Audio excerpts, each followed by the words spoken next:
Hello, everybody. See, we're already talking. Oh, hang on a second.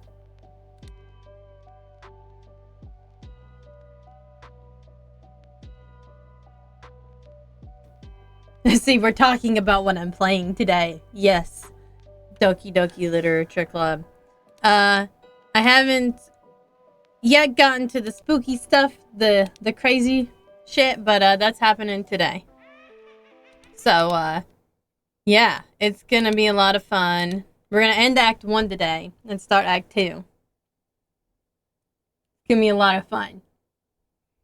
Now, obviously, I figured some stuff out with my VTuber, too, because, hey there, Shin. Excuse me. Because, my arms aren't visible anymore. Even though, instead of having 4 hands, I just have 2. I figured some stuff out.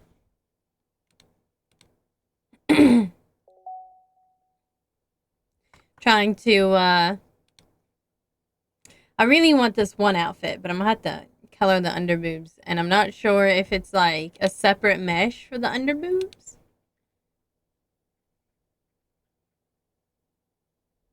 Ever since Ronnie, I've been okay with 4 hands. Yeah?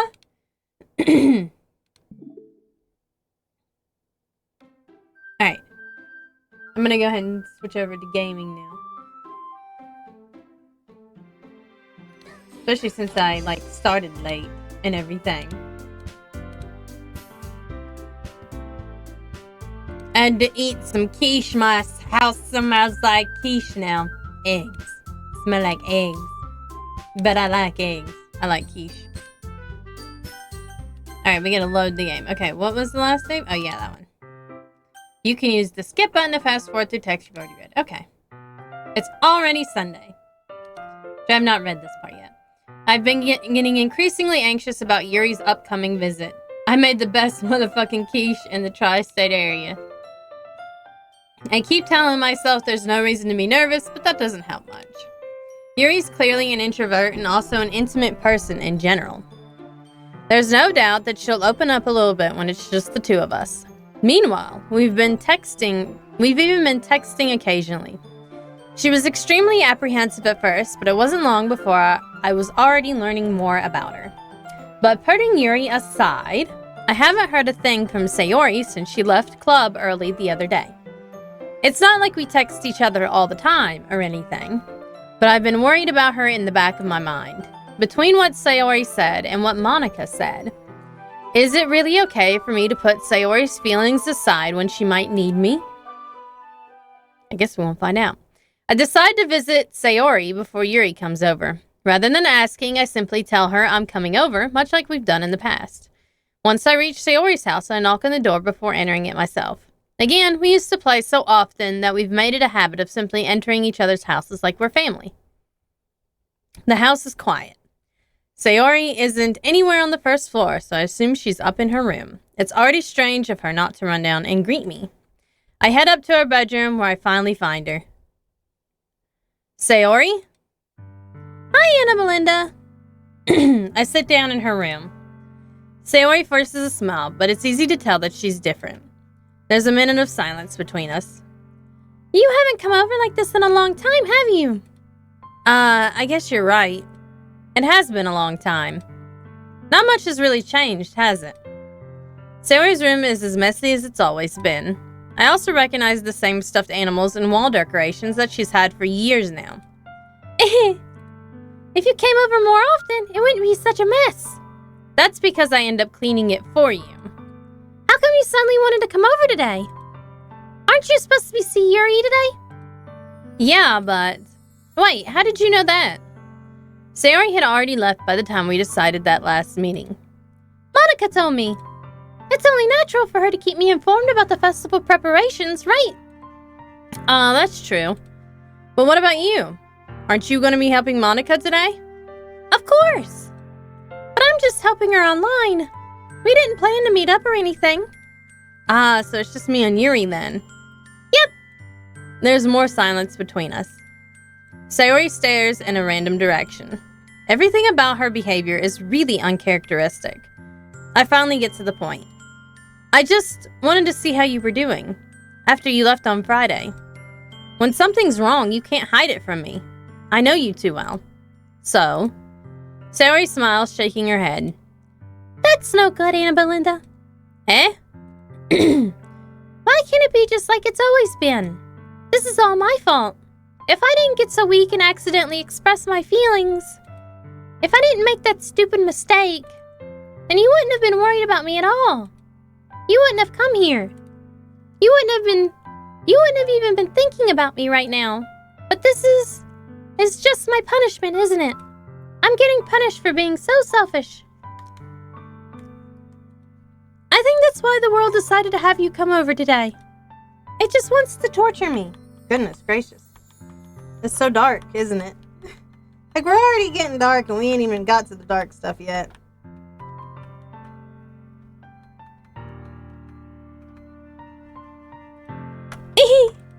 Sayori! I grabbed Sayori by the shoulders. What on earth are you saying? Are you listening to yourself right now? I know something happened to you. There is no other explanation for you to be like this. So tell me already. Until I know, I won't be able to stop thinking about it. Sayori gives me an empty smile. You really put me in a trap, Anna Belinda. But you're wrong. Nothing happened to me. I've always been like this. You're just seeing it for the first time. Seeing what? What are you talking about, Sayori? You're really just gonna make me say it, aren't you, Anna Belinda? I guess I have no choice this time. The thing is, I've had a really bad depression my whole life. Did you know that? Why do you think I'm late to school every day? Because most days, I can't even find a reason to get out of bed. What reason is there to do anything when I fully know how worthless I am? Why go to school? Why eat? Why make friends? Why make other people put their energy and caring to waste by having them spend it on me? That's what it feels like. And that's why I just want to make everyone happy, without anyone worrying about me. Sad. I'm in shock. I can't even figure out how to respond. How is it possible that Sayori kept this from me the entire time that I've known her? Did she really want so badly for me just to not think about her? Why, Sayori? Why is it that you've never told me about this? It almost feels like I've been betrayed as your close friend. Because if I knew, I would have done everything I could to support you. Even if there's only so much that I could do, I would have tried a little bit harder to make every day a little better for you. That's why I'm your friend. All you had to do was tell me. You don't understand at all, Anna Belinda. Why do you think I didn't tell you? Because if I told you, then you would have had to waste effort caring about me instead of doing important things. I don't want to be cared about. It's bittersweet when people try to care about me. It feels nice sometimes, but it also feels like a bat being swung against my head. That's why I wanted so badly for you to make friends with everyone else.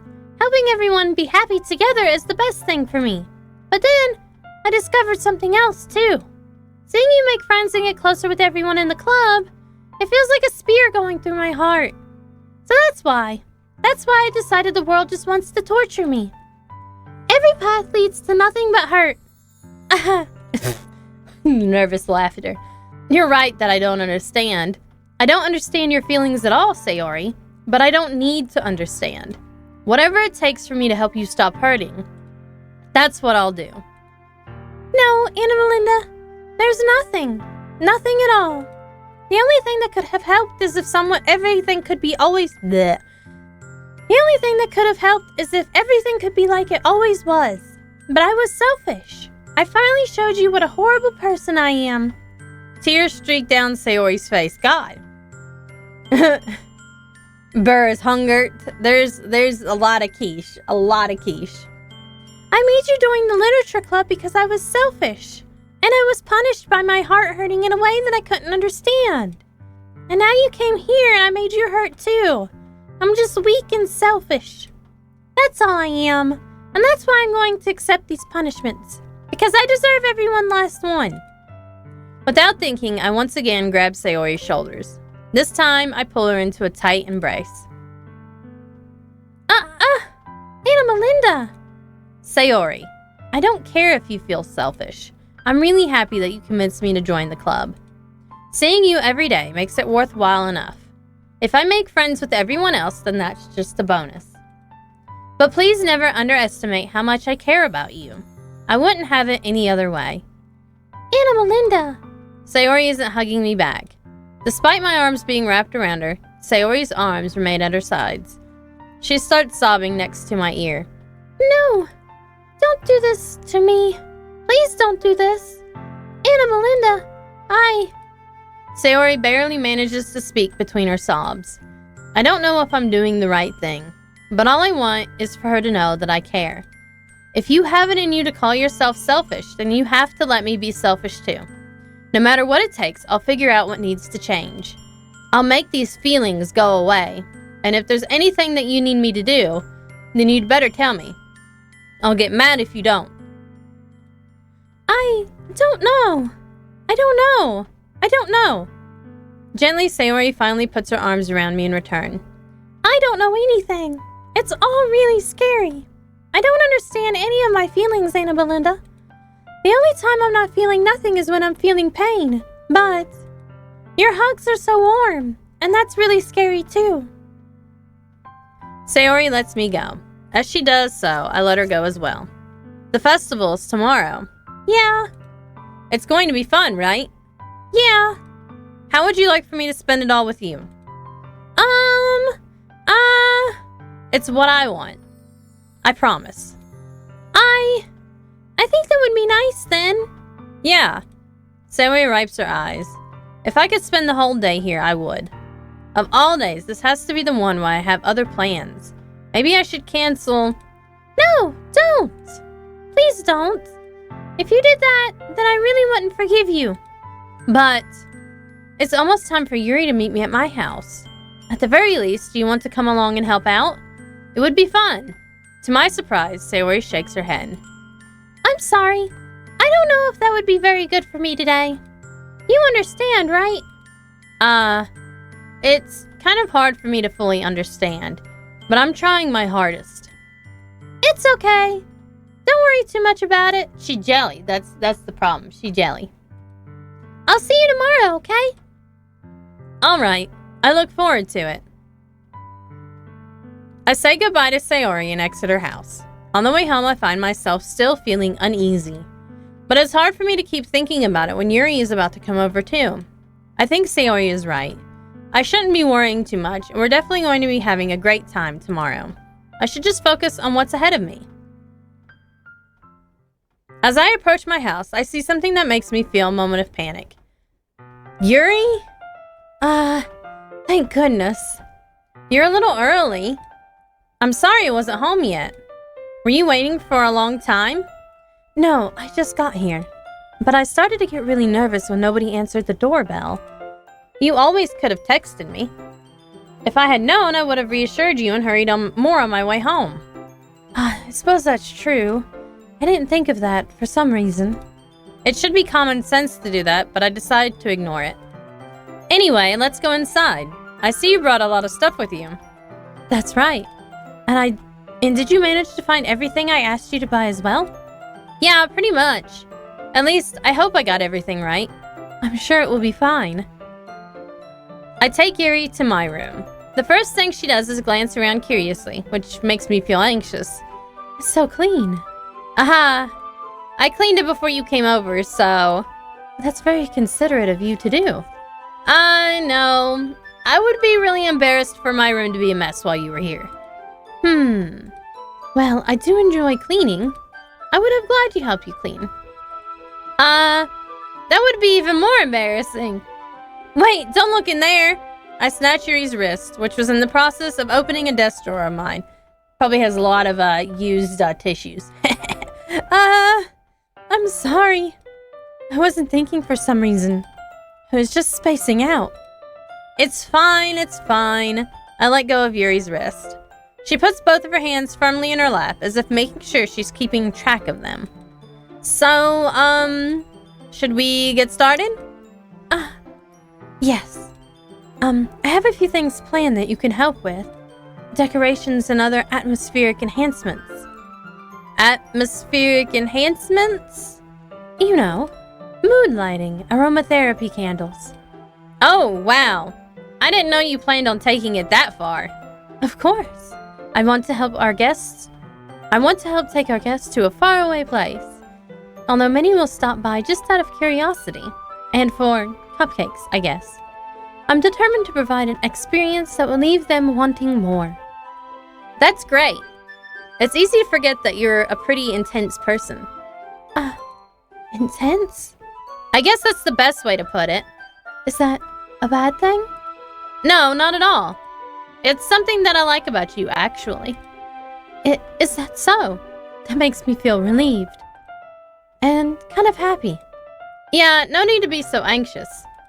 You can relax a little. Relax. I brought some things for relaxation. I was going to use them during the poetry event. Oh yeah? Like what? Let's see. Yuri rummages through her bag. She pulls out a few candles and a wooden cylinder-shaped object. I did some shopping on the way here, so I happen to have these in my bag. I plan to cover the windows in black paper and use the candles to light the room. Yet, because that doesn't sound creepy. I think that would be amazing, don't you? Yeah, that would be really neat. What's that wooden thing, though? Oh, this? It's a diffuser for essential oils. How familiar are you with aromatherapy? Not familiar at all. Ah, is that so? It's one of my favorite contributors to a positive atmosphere. Depending on the oils or herbs you choose, you can change the mood of the air itself. You can even feel it permeate through your body. Relaxation, positive energy, romance, reflection. It's almost like magic. Yuri takes the cylinder and pushes the switch on the bottom. In just a moment, a thin ray of vapor begins to spout through a small hole in the top. Wow, that smells wonderful. What kind of mood is that one for? This is a jasmine essential oil. It smells a little sweet and flowery, right? Yeah, that's a good way to describe it. I chose jasmine for the event because it provides more than relaxation. Jasmine enhances your emotions and helps you feel them flow through your body. You feel warmer and your heart pounds more heavily. Don't you think that would be perfect for sharing our poems? It does sound suitable, but you seem to know a lot about this, so I'll trust your opinion with anything. Yuri smiles gently, clearly enjoying herself. She again reaches into her bag and pulls out several spools of thin ribbon. What are those for? Well, did you purchase the origami paper I asked you to get? Yeah, I have it over here. We won't be using the paper for folding origami. What I'd like to do is write a different word on each paper. We'll need about 100 of them. Jesus. Oh yeah? What will those be used for? Well, I'm going to cut pieces of ribbon to hang from the doorway of the classroom. Then we can fasten the paper onto the ribbons to create a doorway curtain. Wouldn't that be beautiful? It would also catch the eye of those passing by the room. It may attract some to peek inside. That's really creative. I had no idea you'd be so good at this, Yuri. Is that so? Well, I suppose I do get a little intense, as you'd put it. Yuri giggles with red cheeks. Is it just me, or is she more relaxed when it's just the two of us? Or maybe it's the excitement she feels from sharing something she enjoys. Here's a marker, Anna Belinda. You can write any characters you want. I'll help you once I finish cutting the ribbons. Alright. Sitting on the floor together, the two of us get to work. I carefully draw a different character on each paper, doing my best to manage my bad handwriting. That's like Mr. Brogath. Yuri unravels a long strand of red ribbon to her desired length. Then she reaches into her bag once more and pulls out a pocket knife. Eh? The knife is strangely beautiful. The silver handle has an intricate pattern of waves etched into it. The blade itself is gently tinted blue. I don't bother even trying to manage my bad handwriting. You gave up a long time ago. That's no ordinary pocket knife. It looks really fancy. Well. Embarrassed, Yuri looks away. What is it? You're going to think it's weird. Yuri, whatever it is, I have no reason to judge. To each their own, you know? If you promise you won't be weirded out. Yeah, I promise. Alright. The thing is, I'm kind of into knives. I mean, That's the thing to be into, I guess. Mr. Brogat's into headphones. I don't know what the fuck I'm into. Gold, I guess. Sparkly shit. They're just so pretty. Which I guess would involve knives. You were into knives, too, for a while, and guns. And flashlights, too. Yeah. Flashlights was a big thing for a while. It's the autistic rabid raccoon syndrome. I can't help it. I don't know what it is. The combination of craftsmanship and feeling of danger, maybe. What am I saying? Please don't think I'm weird for this. You're laughing at me. No, I'm not laughing at you. It's just funny how nervous you got about sharing. It's, well, an interesting thing to be into, I guess. But I think it kind of suits you. Suits me? Yeah, it's kind of intense. Besides, it's a really cool looking knife. I can't deny that. It is, isn't it? Yuri relaxes her expression once again. Would you like to hold it? Sure, I'll check it out. Yuri carefully hands me the knife with the handle facing me. I take it and turn it around in my hands. It feels heavy and extremely solid. Where do you even get a knife like this? Well, there are a lot of places that I can think of, but if it's like a sacrificial knife, then, you know, just the Satan church down the road. Curious of its sharpness, I feel the point of the knife with my index finger. Ow! Anna Belinda! Why did you do that? I didn't expect it to be that sharp. I barely touched it at all. It's my fault. I should have warned you. This knife is extremely sharp.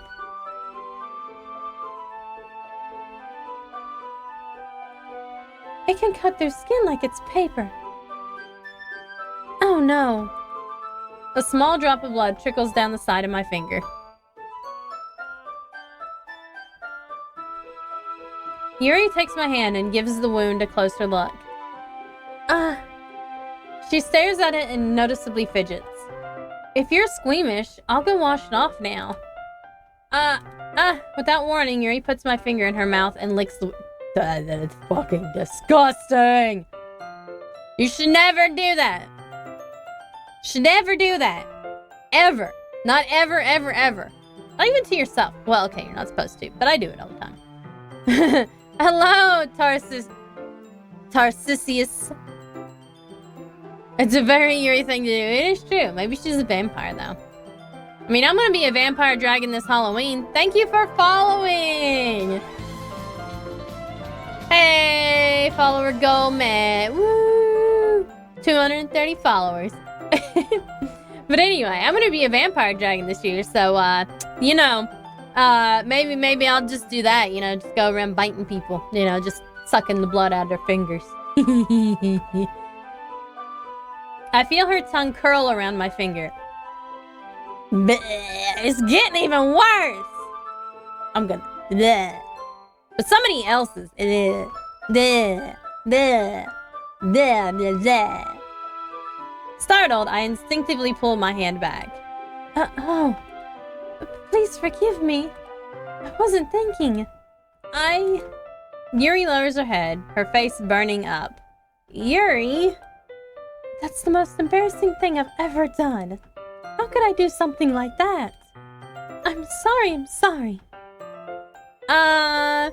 Sure, it was a little weird, and it took me by surprise. It was more than a little weird. You know, you could get an infection from shit like that. But I guess she was just trying to help, right? Yuri, I think you're overreacting a little. She doesn't lift her head. What if she doesn't recover from this for the rest of the afternoon? Alright, you know what? This might be a stupid thing to do, but I do it anyway. Oh god. I take Yuri's hand and lick her index finger in return. Well, I mean... that's a lot better than licking a wound. I mean, it's still pretty gross, but Jesus Christ.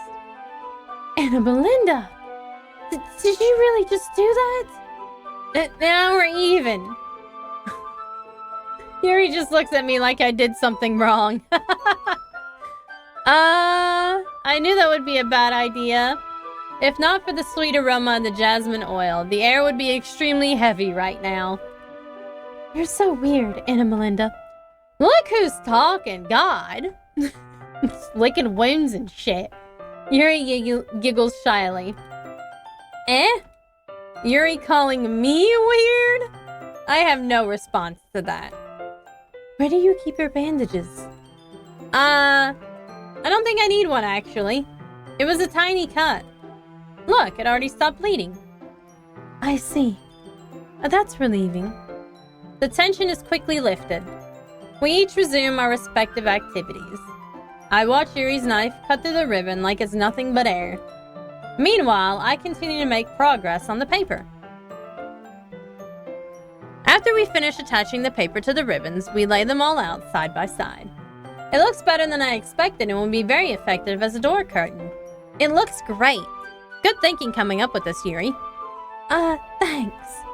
It's just something I saw online, really. Are you ready to move on to the next task? Yeah, let's do it. What do you have in mind? I'd like to create a banner. That's why I asked you to buy the paint tablets. That's right. One of the items Yuri had asked me to buy was the kit of watercolor paint tablets. We'll need about 6 cups of water to put each of the tablets in. That's more like egg dye. When you put the tablets in, that's like egg dye. That is not how we Americans use watercolor paint tablets. Actually, they're not tablets. We have pans. Do you mind fetching those for us? Of course not. 6 cups of water. I'll be right back in a minute. Thank you very much. Oh, and just a little bit of water is okay. If you fill the cups too much, it will be too diluted. True that. Taking Yuri's advice, I decided to use small plastic bathroom cups rather than full-size glasses. I put them on a plate to catch any paint that drips and bring it back into my room. Sounds like they're about to clean some dentures, exactly. Or I was saying clean some eggs, because you know you got those like egg dyeing tablets you put in water and vinegar. Yuri? Yes? I come in to see Yuri quickly unrolling her sleeve, pulling it back over her arm. Nothing. Your face is a little red. Is it too hot in here or anything? No, not at all. There's nothing wrong, so let's mix the paint. Yuri hurriedly dismisses me and takes it upon herself to unwrap the tablets, dropping them into the cups. So, I thought we would do something simple that would look very nice. I'd like to paint a gradient across the banner, starting with the colors for a sunrise, then daytime, then sunset and nighttime. That is a pretty elaborate banner. Once it dries, I'll write an inspirational quote across the banner. We can hang it on the wall behind the podium at the front of the classroom. Neat. What are you going to write? Well, it will be more fun to surprise you. Yuri smiles at me. If you say so, it's probably gonna be something fucking dark. After rolling out the banner, Yuri and I kneel on opposite sides so we don't get in the way of each other. Yuri uses a brush and adds a few dots of different colors across the banner to serve as a color guide when we paint. This kind of reminds me of elementary school. Painting on a banner with watercolors feels a lot like art class projects we had back then. It's relaxing. I'm sorry if this feels too childish. No, I didn't mean that at all. It's kind of fun, you know? Yeah, it is fun. I'm glad you feel that way too. Yuri stops painting for a moment, thinking to herself. For me, I don't need to go out and do crazy things to have fun. In fact, I usually don't even want to. I just like when I can spend time with one other person. Even if it's something simple, like reading. It doesn't even matter if we don't talk much. Just having a friend next to me makes things a little bit nicer. I think that's all it takes for me to be happy. Is that so? Even if Yuri and I are quite different, I can understand where she's coming from.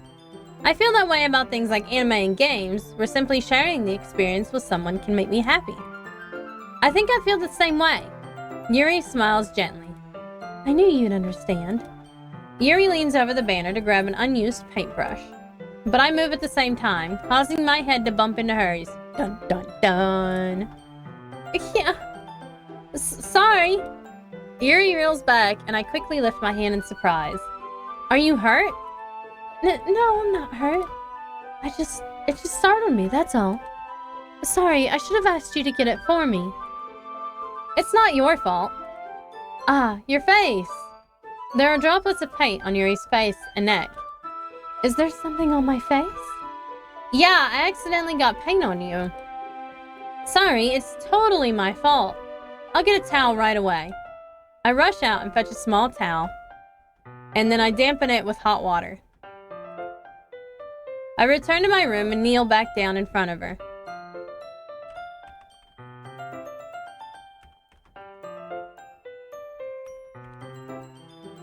I was starting to type it out. Here. I pat down Yuri's face and neck with the towel. Is something wrong?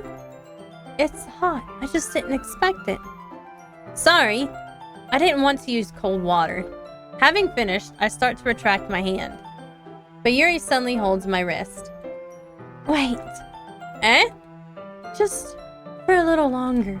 It feels really nice. Ah. I keep my hand still against Yuri's neck. She looks into my eyes. It's an intense expression that I recognize from when she reads her books. Almost as if she's lost in a daze, enveloped by her own thoughts. She breathes gently, half through slightly parted lips. What is happening? This love is the jasmine working its magic. Is it the aroma of the jasmine oil giving me this dizzy feeling? Yuri's gentle fingers, wrapped around my wrist, send a tingling sensation through my arm. And suddenly, her face seems to be much closer to mine than it was just a moment ago. She slipped him an aphrodisiac, probably. Well, they haven't ate anything yet. It's probably in the oil, though. Yuri slowly pulls away. Sorry. I've been feeling a little lightheaded today.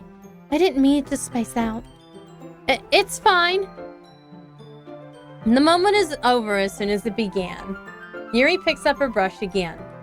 But her movements seem clumsier, like she's unable to focus. It's in the oil. Yuri's kind of like that. Yeah, I can see that. I remain silent, forced to ignore the event that just transpired. I hesitantly retrieve my own brush and continue to following Yuri's example. That should do it. I finish filling the night sky with white dots that look like stars. Looking at the banner as a whole, it's very pretty and natural looking. I think it came out better than I expected. I'm really happy with the results. Yeah, me too. Are you going to add the lettering now? Not yet. It needs to dry first. That's true, but won't that take a while? Well, perhaps it would be best to leave it here and then have you bring it in the morning. I can do the lettering in the classroom before our event starts. Is that okay? That's totally fine. Wonderful. In that case, I don't think there's anything more for us to do here. Phew! Aha! You say that like you're glad it's over. Was I wrong to assume that you were at least enjoying yourself a little bit? No, it's not that. I'm just glad that we managed to get everything done. I see. I am too. I was a little concerned about time. I need to start making dinner soon. So you don't have any time left? I was secretly hoping we would have extra time after finishing the work. Well, Yuri thinks to herself.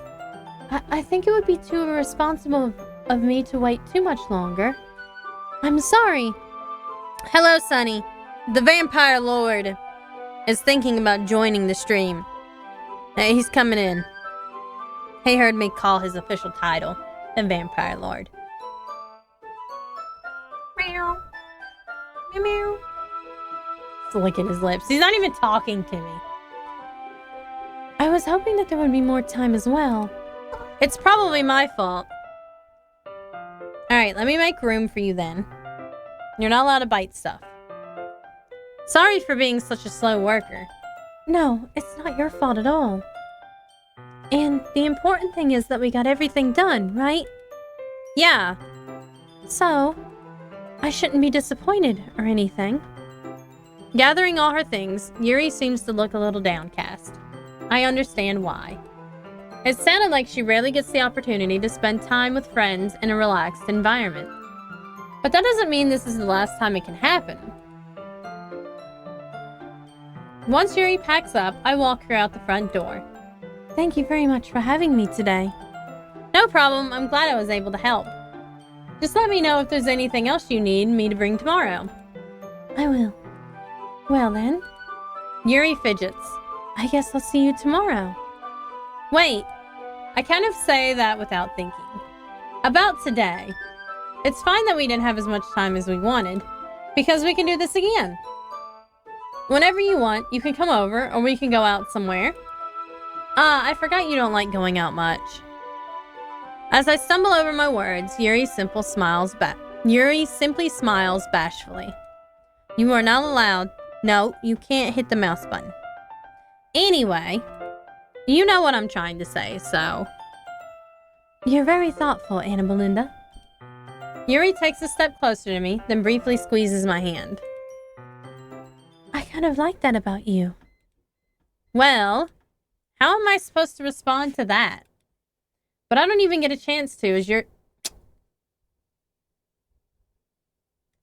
as Yuri suddenly pulls back. Apparently, if you click the right mouse, everything disappears for screenshots, thanks to Sunny's interference. He's like, did you press every button, Mom? He's like, make sure you press every button. This is Sayori. Eh? Hi, Anna Belinda. Sayori. Just now, we weren't... It's okay, Anna Belinda.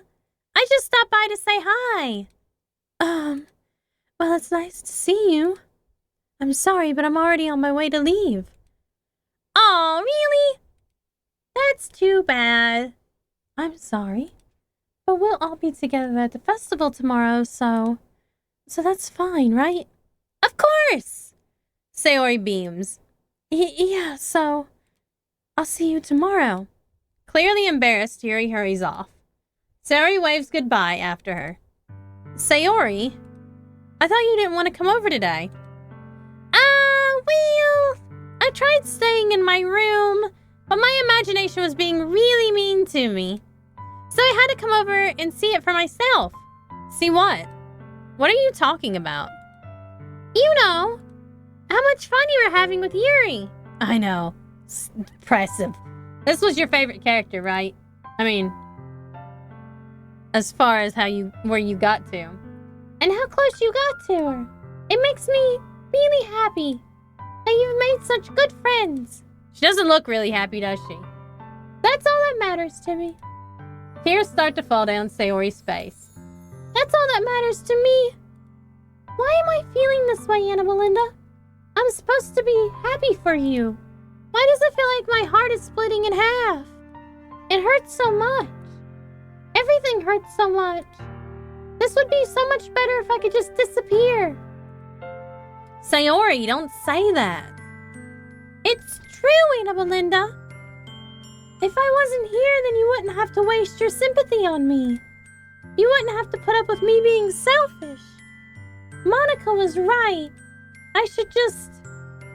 Monica? Monica was right about what? Oh, Jesus. Monica telling her to disappear? Sayori, what I said before is true. I'm not going to let this continue. Caring about you like this isn't the burden your mind is making it out to be. It's something that makes me happy. It's something that I wouldn't trade for anything else. So, even if it takes an entire lifetime, I'm going to be by your side until you don't feel any more pain. But... Sayori looks away. I put a hand on her shoulder to reassure her. I'm scared, Anna Belinda. I'm really scared. What are you scared of, Sayori? I'm scared that I might like you more than you like me. Hey, that is my pen. Sayori? It's true, isn't it? I was weak and started to like you too much. I did this to myself. Anna Belinda, I like you so much that I want to die. Jesus Christ. What's wrong with these girls? That's how I feel. And... That's enough, Sayori. I don't want you to hurt anymore. I slide my hand down Sayori's arm and squeeze her hand in my own. Do you remember how I said I always know what's best for you? Do you still believe me? Wordlessly, Sayori nods. Even if you don't understand all of your own feelings, I know what you need the most right now. And that's what I'm going to give you. Oh god, Sayori.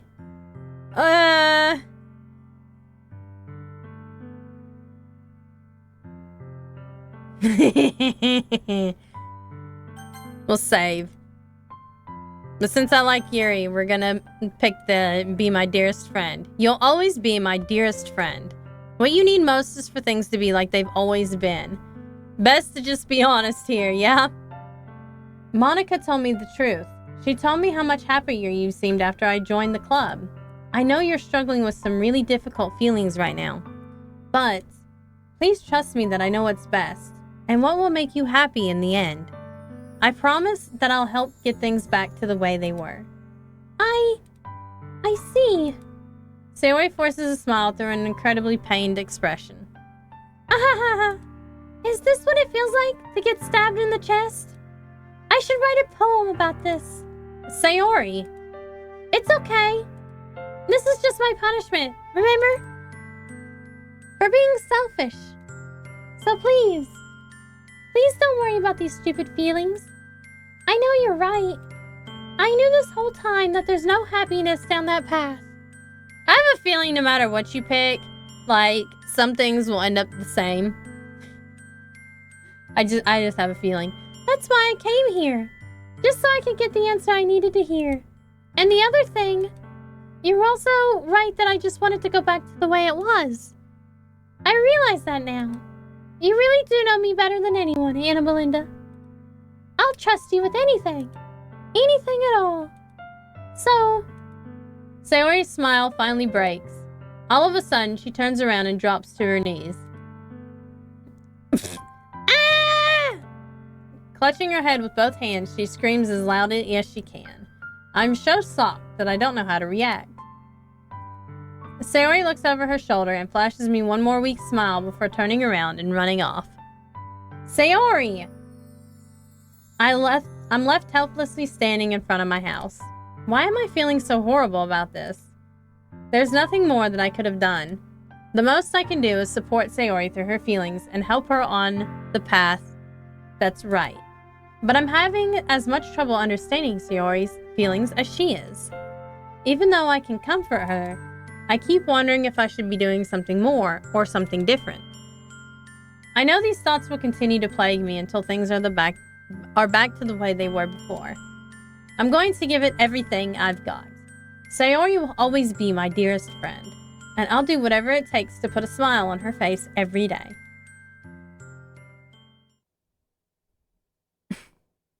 It's the day of the festival.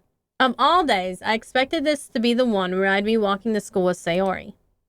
But Sayori isn't answering her phone. I considered going to her house to wake her up, but decided that's a little too much. Meanwhile, the preparations for the event should be nearly complete. The banner Yuri and I painted is dry, and I gently roll it up to take it with me. She sent me a pleasant text reminding me not to forget anything, and I reassured her. Funnily enough, I probably feel the same way as Natsuki does about the event. I'm more excited for it to be over so I can spend time with Sayori and Yuri at the festival. But knowing Monika, I'm sure the event will be great too. Anna Belinda, you're the first one here. Thanks for being early. That's funny. I thought at least Yuri would be here by now. Monika is placing little booklets on each of the desks in the classroom. They must be the ones she prepared that have all the poems we're performing. In the end, I found a random poem online that I thought Monika would like and submitted it. So that's the one I'll be performing. I'm surprised you didn't bring Sayori with you. Yeah, she overslept again. That dummy. You'd think that on days this important, she'd try a little harder. I say that, but I suddenly remember what Sayori told me yesterday. And I suddenly feel awful, knowing it's not nearly that simple for her. I only said it because it's the way I'm used to thinking. But maybe I should have gone to wake her up after all? Aha! You should take a little responsibility for her, Anna Belinda. I mean, especially after your exchange with her yesterday. You kind of left her hanging this morning, you know. Exchange? Monica, you know about that? Of course I do. I'm the club president, after all. But, I stammer, embarrassed. Did Sayori really tell her about it that quickly? About how I basically turned down her confession? That makes me really seem like the bad guy here. But I'm the one who knows what's best for her, right? Jeez, you don't know the full story at all, so... Don't worry. I probably know a lot more than you think. Eh? Monica is being as friendly as usual, but for some reason I felt a chill down my spine after hearing that. Hey, do you want to check out the pamphlets? They came out really nice. Yeah, sure. I grabbed one of the pamphlets laid out on the desk. Oh yeah, they really did. Something like this will definitely help people take the club more seriously. Yeah, I thought so too. I flipped through the pages. Each member's poem is neatly printed on its own page, giving an almost professional feel. I recognized Natsuki's and Yuri's poems from the one they performed during our practice. What's this? I flipped to Sayori's poem. It's different from the other one from the one she practiced. It's one that I haven't read before. Get Adam, ooh. Get out of my head. Ooh, this looks crazy. Get out of my head before I do what I know is best for you. Get out of my head before I listen to everything she said to me. Get out of my head before I show you how much I love you. Get out of my head before I finish writing this poem. But a poem is never actually finished. It just stops moving. What is this? Reading the poem, I get a pit in my stomach. Anna Belinda? What's wrong?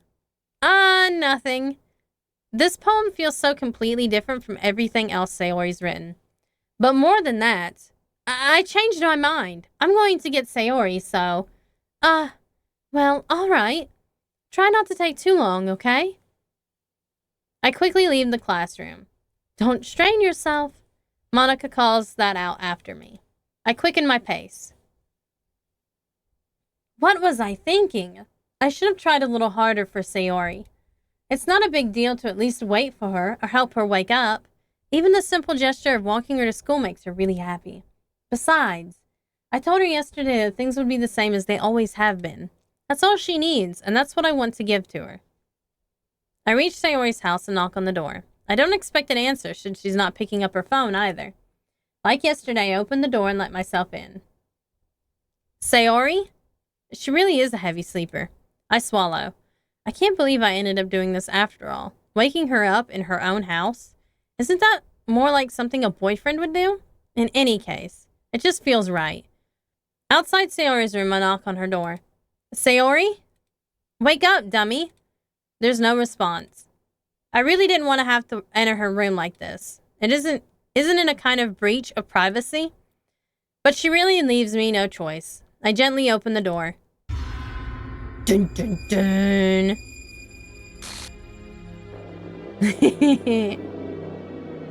Is this why you stopped playing the game?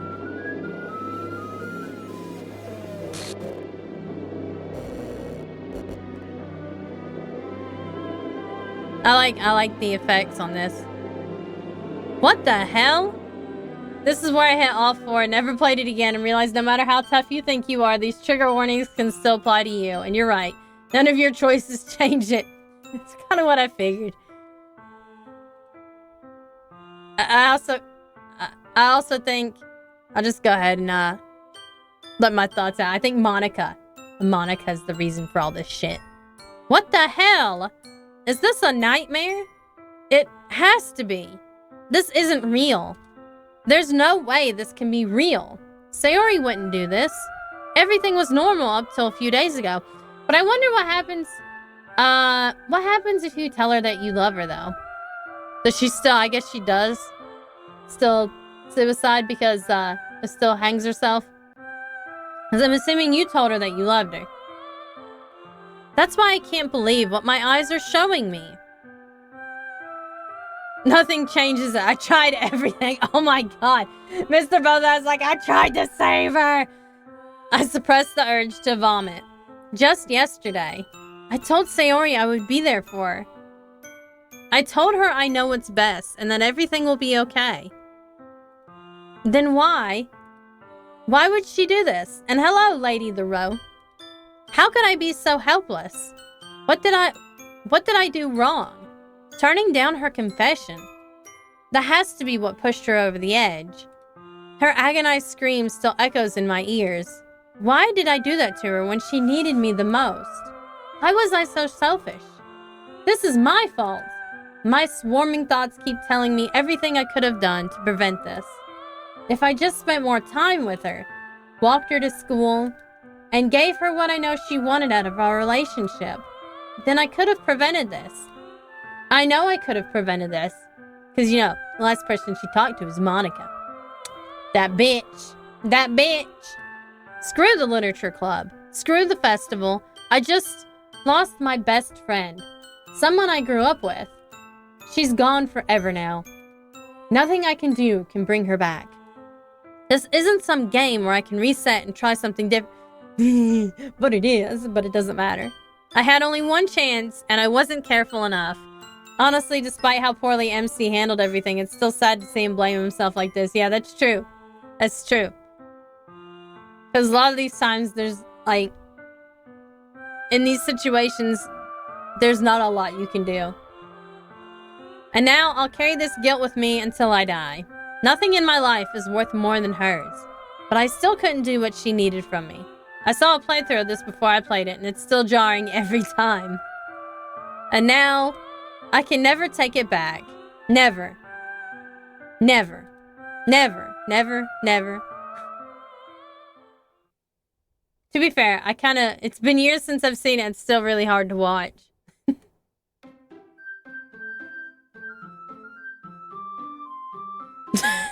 Like it tells. Oh, yeah, it tells you again.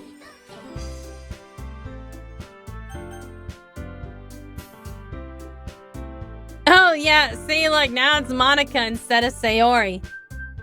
The one that most gets me at this point is when Sayori says, I don't want to be cared about. Exactly. So, do I pick this one? Do I load game? No, I guess I do pick this one. Start a new game. Oh, no. I see an annoying girl run toward me from the distance, waving her arms in the air like she's totally oblivious to any attention she might draw to herself. That girl is my neighbor and good friend since we were children. Oh no, his memory's been wiped. Pick Cthulhu. You know, the kind of friend well, you know, actually you can, you know, sucker for love, you can pick Cthulhu.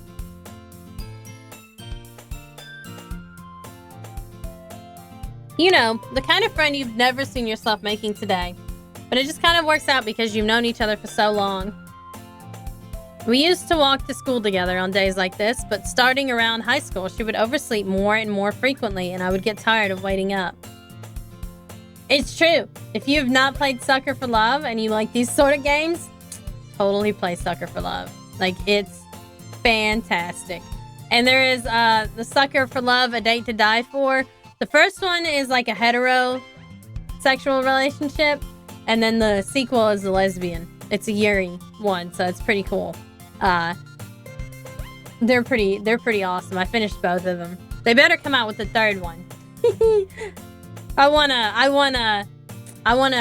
romance Auntie Nyan Nyan. Number 1, yes.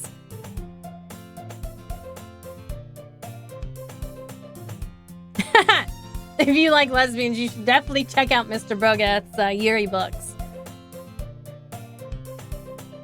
We used to walk to school together on days like this, but starting around high school, she would oversleep more and more frequently, and I would get tired of waiting up. He has cutesy romance Yuri books.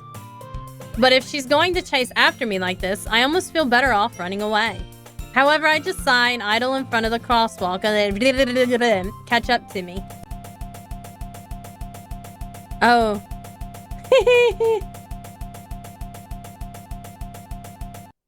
Or wait. There you go. The lesbian pride. It's an ordinary school day like any other. Mornings are usually the worst, being surrounded by couples and friend groups walking to school together. Meanwhile, I've always walked to school alone. Oh god. Oh no, this reminds me of the anime I just finished watching. Another. It's almost exactly like that. Like, holy shit. That's interesting. A Kiss of Light and Flame is the first book. Tales of Love and Magic is the series, if anyone is curious. Yes, that. You can find it on Amazon. But yeah, I got done watching another on Crunchyroll yesterday. And this is almost exactly like it. Like, oh, it's not exactly like it, but one of the parts of the story is that people forget. People forget other people, and it's so weird. Come to think of it, I do see the similarities. Right? Right? I always tell myself it's about time I meet some girls or something like that, but I have no motivation to join any clubs. I'm perfectly content just getting by on the average while spending my free time on games and anime. There's always the anime club, but it's not like there would be any girls in it anyway. Sausage fest. The school day is as ordinary as ever, and it's over before I know it. Like, how many times has Monica done this shit?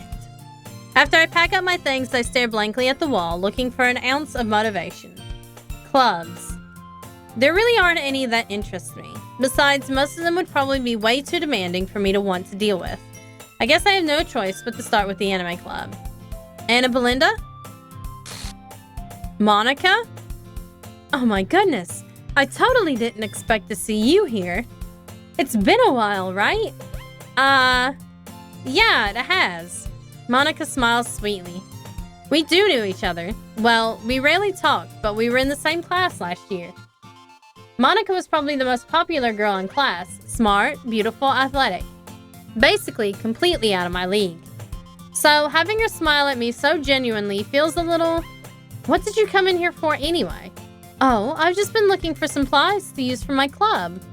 Do you know if there's any construction paper in here? Or markers? I guess you could check the closet. You're in the debate club, right? About that. I actually quit the debate club. Really? You quit? Yeah. To be honest, I can't stand all the politics around the major clubs. It feels like nothing but arguing about the budget and publicity and how to prepare for events. I'd much rather take something I personally enjoy and make something special out of it. In that case, what club did you decide to join? Actually, I'm starting a new one. A literature club. Literature? Although the not the static, the glitching, like, freaks me out a little bit, because, like, sometimes I feel my eyes are, like, doing weird shit to me. That sounds kind of dull.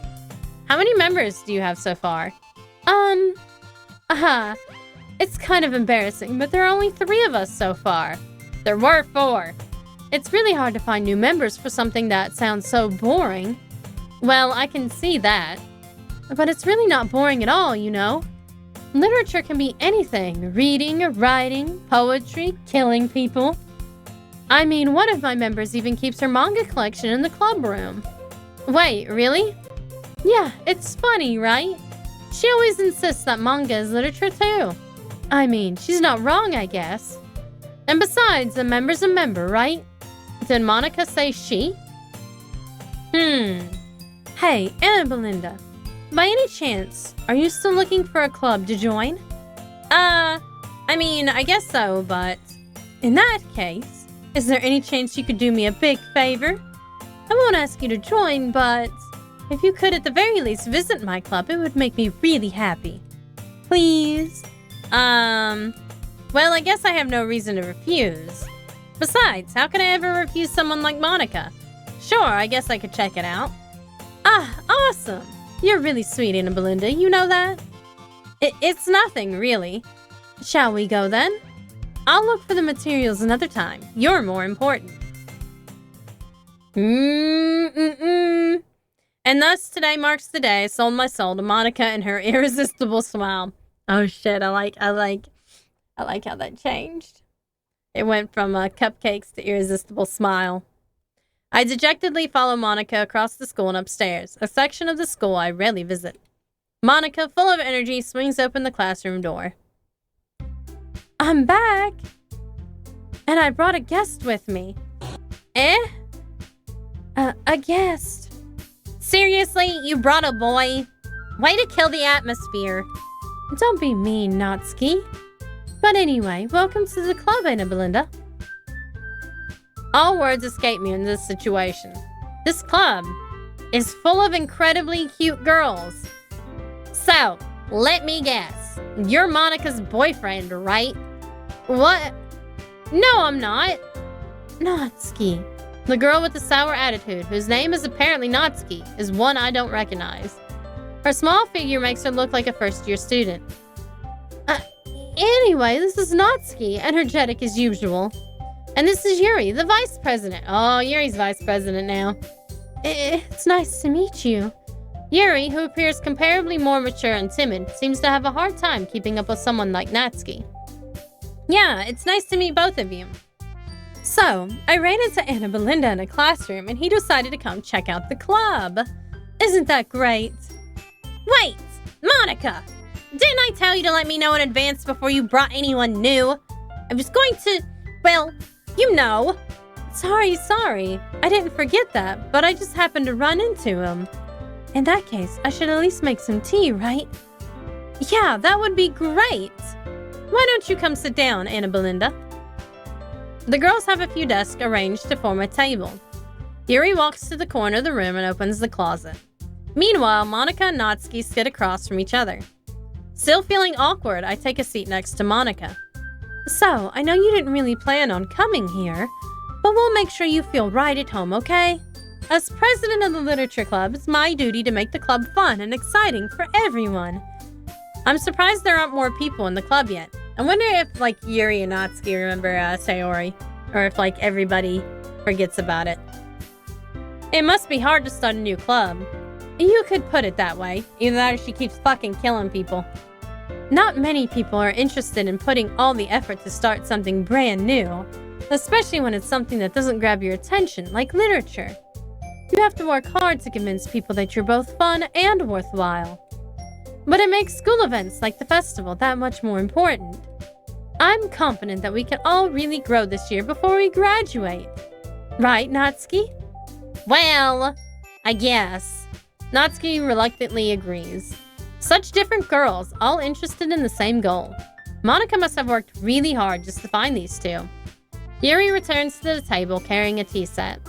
She carefully places a teacup in front of each of us before setting down the teapot in the middle. You keep a whole tea set in this classroom? Don't worry, the teachers gave us permission. After all, doesn't a hot cup of tea help you enjoy a good book? Yes. Don't let yourself get intimidated. Yuri's just trying to impress you. That's not... Insulted, Yuri looks away. I meant that, I believe you. Well, tea and reading might not be a pastime for me, but I at least enjoy tea. I'm glad. Yuri faintly smiles to herself in relief.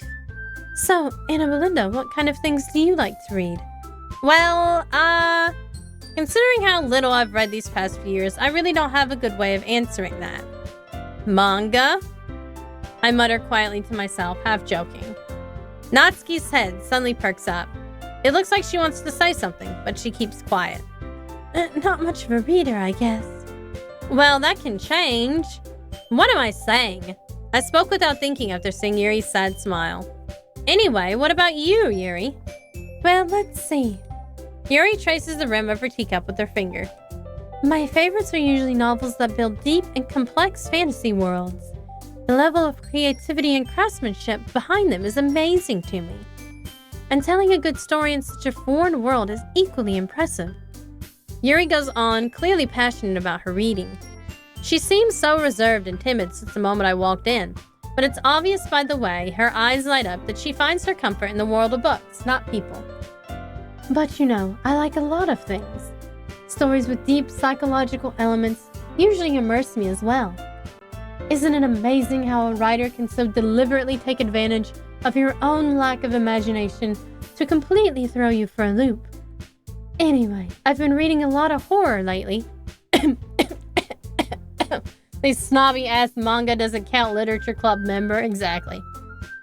I read a horror book once. We're in a horror game. Spoiler. I desperately grasp something I can relate to at the minimal level. At this rate, Yuri might as well be having a conversation with a rock. I'd expect that from you, Yuri. It suits your personality. Oh, is that so? Really, if a story makes me think or takes me to another world, then I really can't put it down. Also, girls love when writers take advantage of them. She said it again. She did! She doubled down on that fact. Surreal horror is often very successful at changing the way you look at the world, if only for a brief moment. I hate horror. Oh, why's that? Well, Natsuki's eyes dart over to me for a split second. Never mind. That's right, you usually like to write about cute things, don't you, Natsuki? What? What gives you that idea? You left a piece of scrap paper behind last club meeting. It looked like you were working on a poem called Don't Say It Out Loud! And give that back! Fine. Natsuki, you write your own poems? Well, I guess sometimes. Why do you care? I think that's impressive. Why don't you share them sometime? No! Natsuki averts her eyes. You wouldn't like them. Not a very confident writer yet? I understand how Natsuki feels. Sharing that level of writing takes more than just confidence. The truest form of writing is writing to oneself. You must be willing to open up to your readers, exposing your vulnerabilities and showing even the deepest reaches of your heart. Do you have writing experience too, Yuri? Maybe, if you share some of your work, you can set an example and help Natsuki feel comfortable enough to share hers. I guess it's the same for Yuri. We all sit in silence for a moment. Hey, I just got an idea. How about this? Natsuki and Yuri look quizzically at Monika. Let's all go home and write a poem of our own. Then, next time we meet, we'll all share them with each other. That way, everyone is even. I thought it was a good idea. Well, I think you're right, Monika.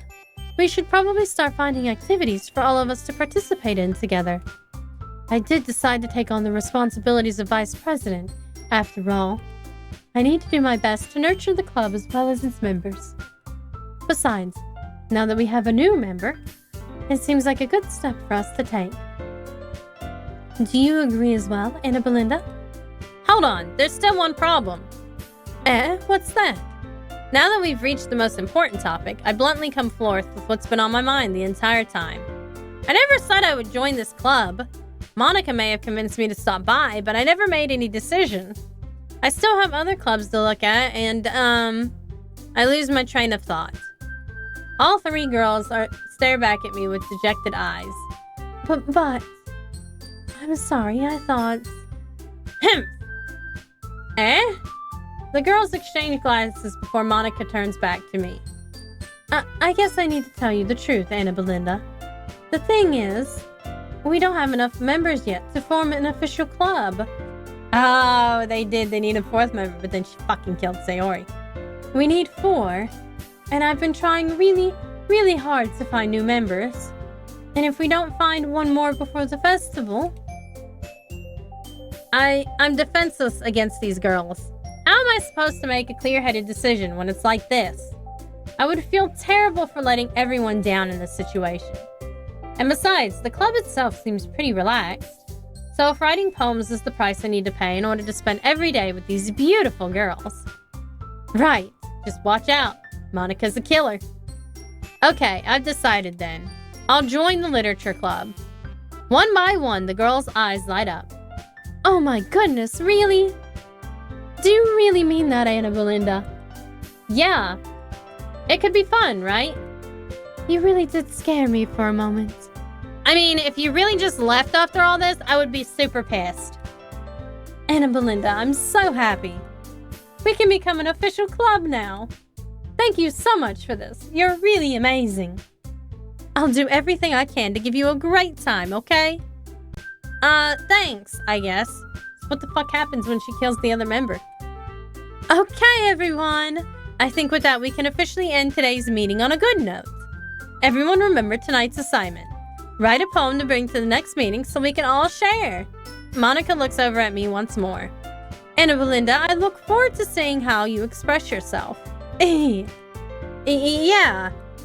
Can I really impress the class star Monica with my mediocre writing skills? I already feel the anxiety welling up inside me. Meanwhile, the girls continue to chit-chat as Yuri cleans up the tea set. I feel like this game pushes you a lot to like Monica, you know, because they're like, You want to impress Monica, right? Wink, wink, wink, wink. I guess I'll be on my way then. Okay, I'll see you tomorrow then. I can't wait. With that, I depart the club room and make my way home. The whole way, my mind wanders back and forth between the three girls. Natsuki, Yuri, and of course, Monica. Will I really be happy spending every day after school in a literature club? Perhaps I'll have the chance to grow close to one of these girls. All right. I'll just need to make the most of my circumstances, and I'm sure good fortune will find me. And I guess that starts with writing a poem tonight.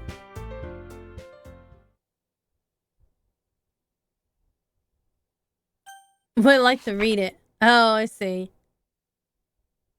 Interesting. Not really much of a special poem. You can read just a few letters.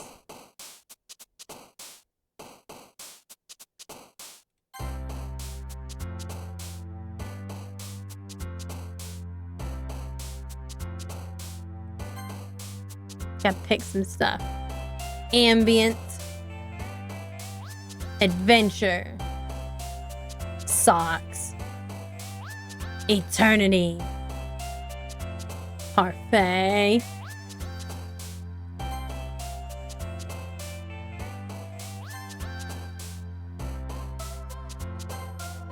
I like how she likes fantasy, but she says she reads fantasy. That's so weird. Let's pick intellectual this time.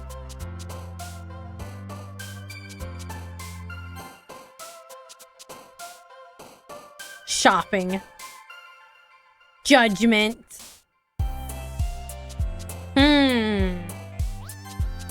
Some of these are a little bit different, but not really.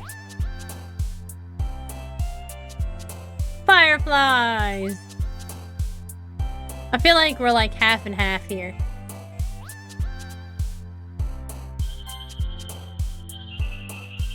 Effulgent, that's a word. Depression. Oh, she liked the word rose. Of course she did, though. Secretive. I like the word suicide. It's like the game gives you hint by putting this dark shit in here. You know what I mean? Hi again, Anna Belinda. Glad to see you didn't run away on us. Ha ha ha. Nah, don't worry. This might be a little strange for me, but at least keep my word. Well, I'm back at the literature club.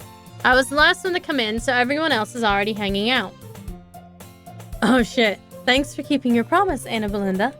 I hope this isn't too overwhelming of a commitment for you. Making you dive headfirst into literature when you're not accustomed to it.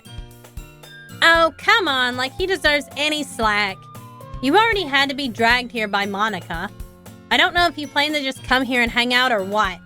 But if you don't take us seriously, then you won't see the end of it. Natsuki certainly has a big mouth for someone who keeps her manga collection in the room. She's covering it up. Why is she covering up? Monica! Natsuki finds herself stuck between saying Monica and manga. Manga is literature! Swiftly defeated, Natsuki plops back into her seat. I'm sorry, Anna Belinda.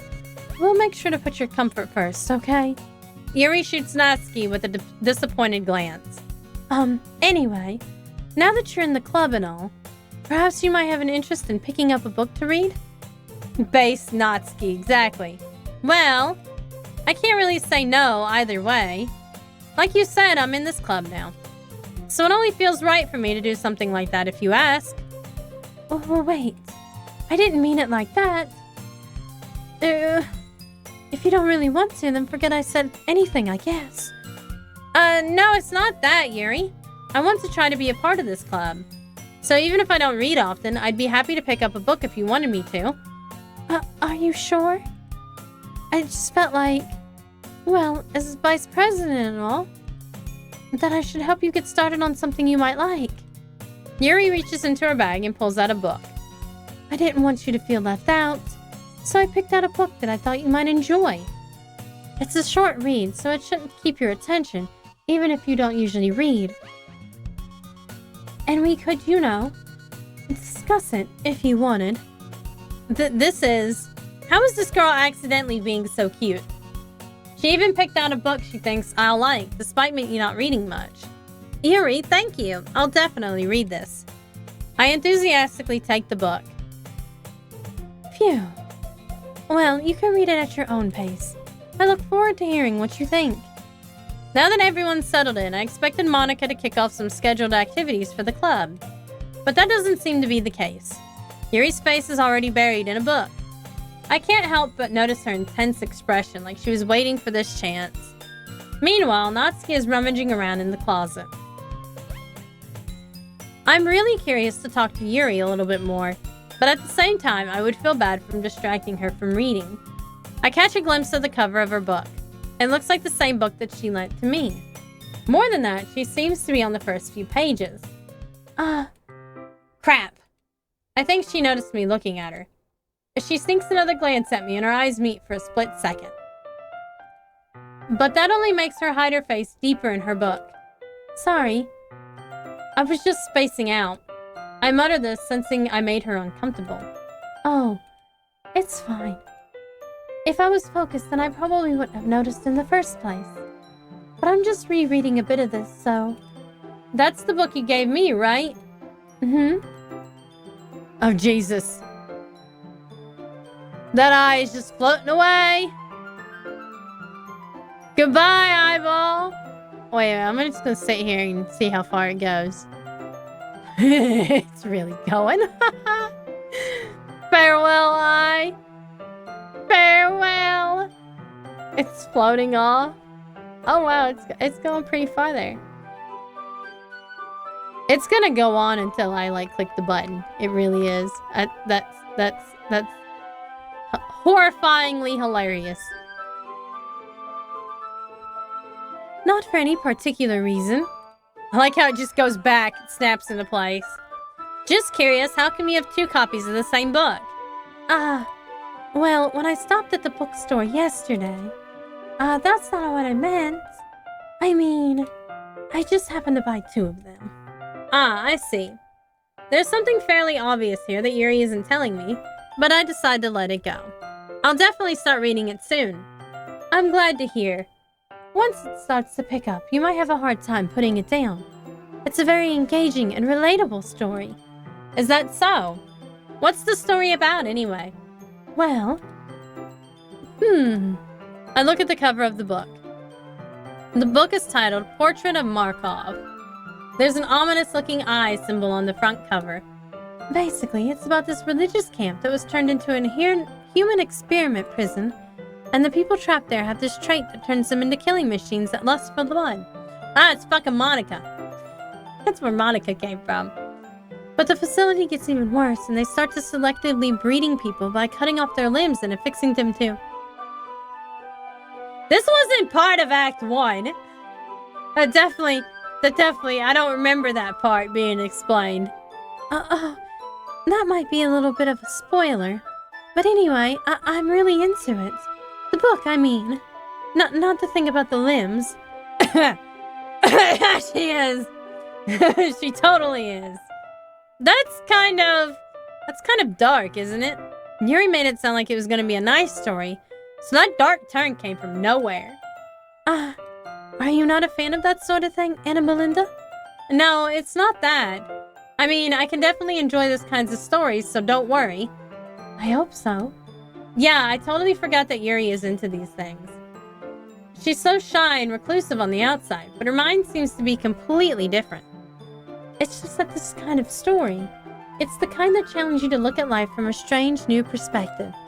When horrible things happen, not just because someone wants to be evil, but because the world is full of horrible people and we're all worthless anyway. Fuck. Wow, okay. That's hardcore. Yeah. Then suddenly, I'm rambling again, aren't I? Not again. I'm sorry. I like that suddenly. Hey, don't apologize. These are all like cosmic horrors. I haven't lost interest or anything. Well, I guess it's alright then. But I feel like I should let you know that I have this problem. That you're extremely dark? That's the problem, that she's extremely dark. When I let things like books and writing fill my thoughts. Oh, Jesus! I like it, you can't even read it. I forget to pay attention to other people. So I'm sorry if I end up saying something strange. And please stop me if I start talking too much. I really don't think you need to worry. That just means you're passionate about reading. The least I can do is listen. It's a literature club, after all. That's true. In fact, I might as well get started reading it, right? Yes. Freaked me out for a second. I mean, you don't have to, but... What are you saying? Let me just get the book. I quickly retrieved the book that I had put into my bag. Alright, it's fine if I sit here, right? I slip into the seat next to Yuri's. Yeah. Are you sure? You seem a little apprehensive. That's because Monica's gonna fucking kill her, she knows. I'm sorry. It's not that I don't want you to. It's just that's something I'm not very used to. That is, reading in company with someone. I see. Well, just tell me if I end up distracting you or anything. Alright. I open the book and start the prologue. I soon understand what Yuri means about reading in company. It's as if I could feel her presence over my shoulder as I read. It's not a particularly bad thing.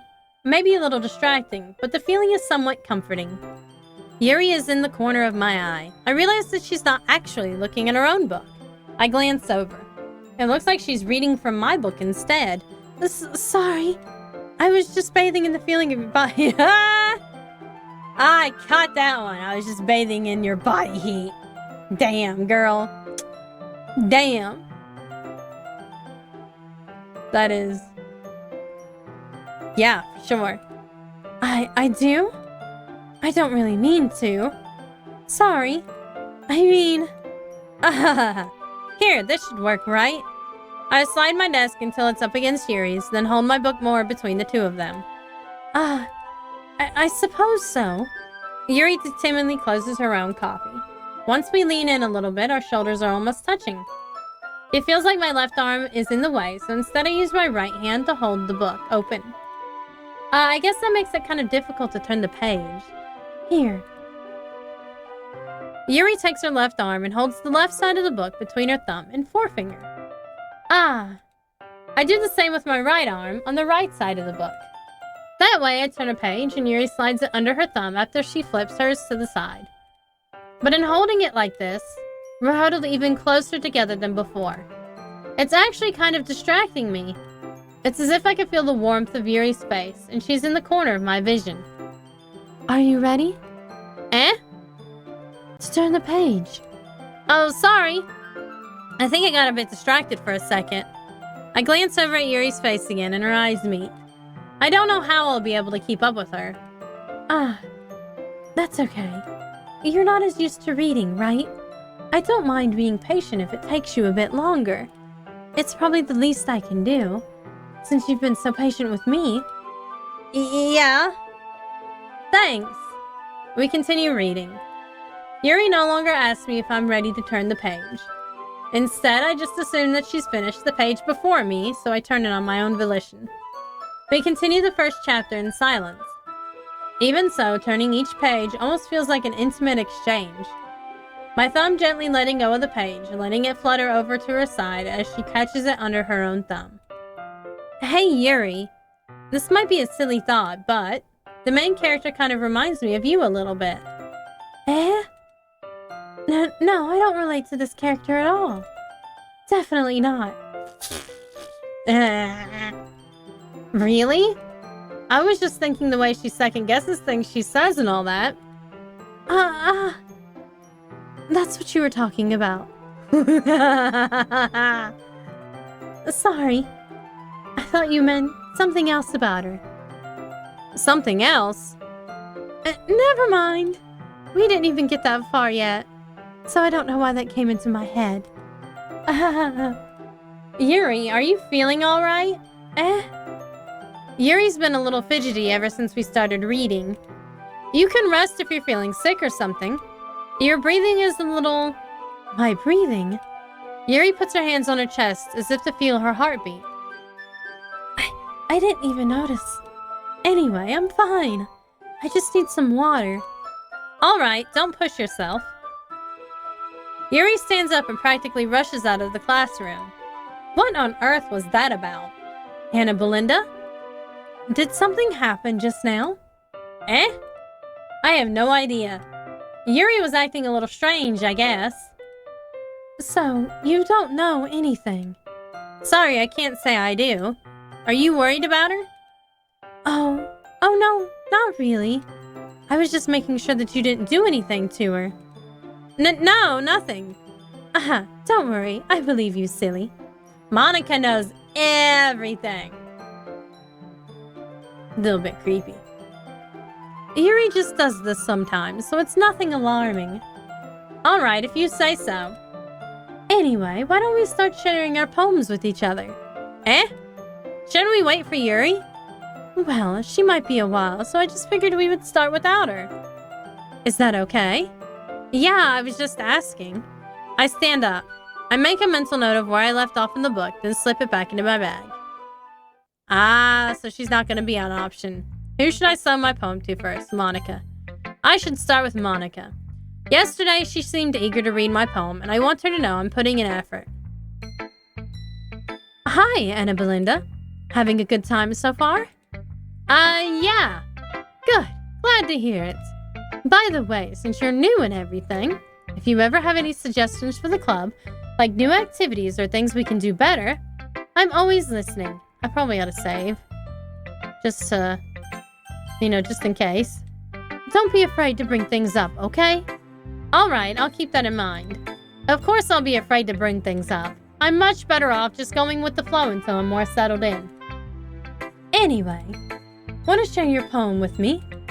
It's kind of embarrassing, but I guess I have to. Don't worry, Anna Belinda. We're all a little embarrassed today, you know. But it's that sort of barrier that we'll all learn to get past soon. Yeah, that's true. I hand Monica my poem. Great job, Anna Belinda. I was going to in my head while reading it. It's really metaphorical. I'm not sure why, but I didn't expect you to go for something so deep. I guess I underestimated you. It's easiest for me to keep everyone's expectations low. That way, it always counts when I put in some effort. That's not very fair. Well, I guess it worked anyway. You know that Yuri likes this kind of writing, right?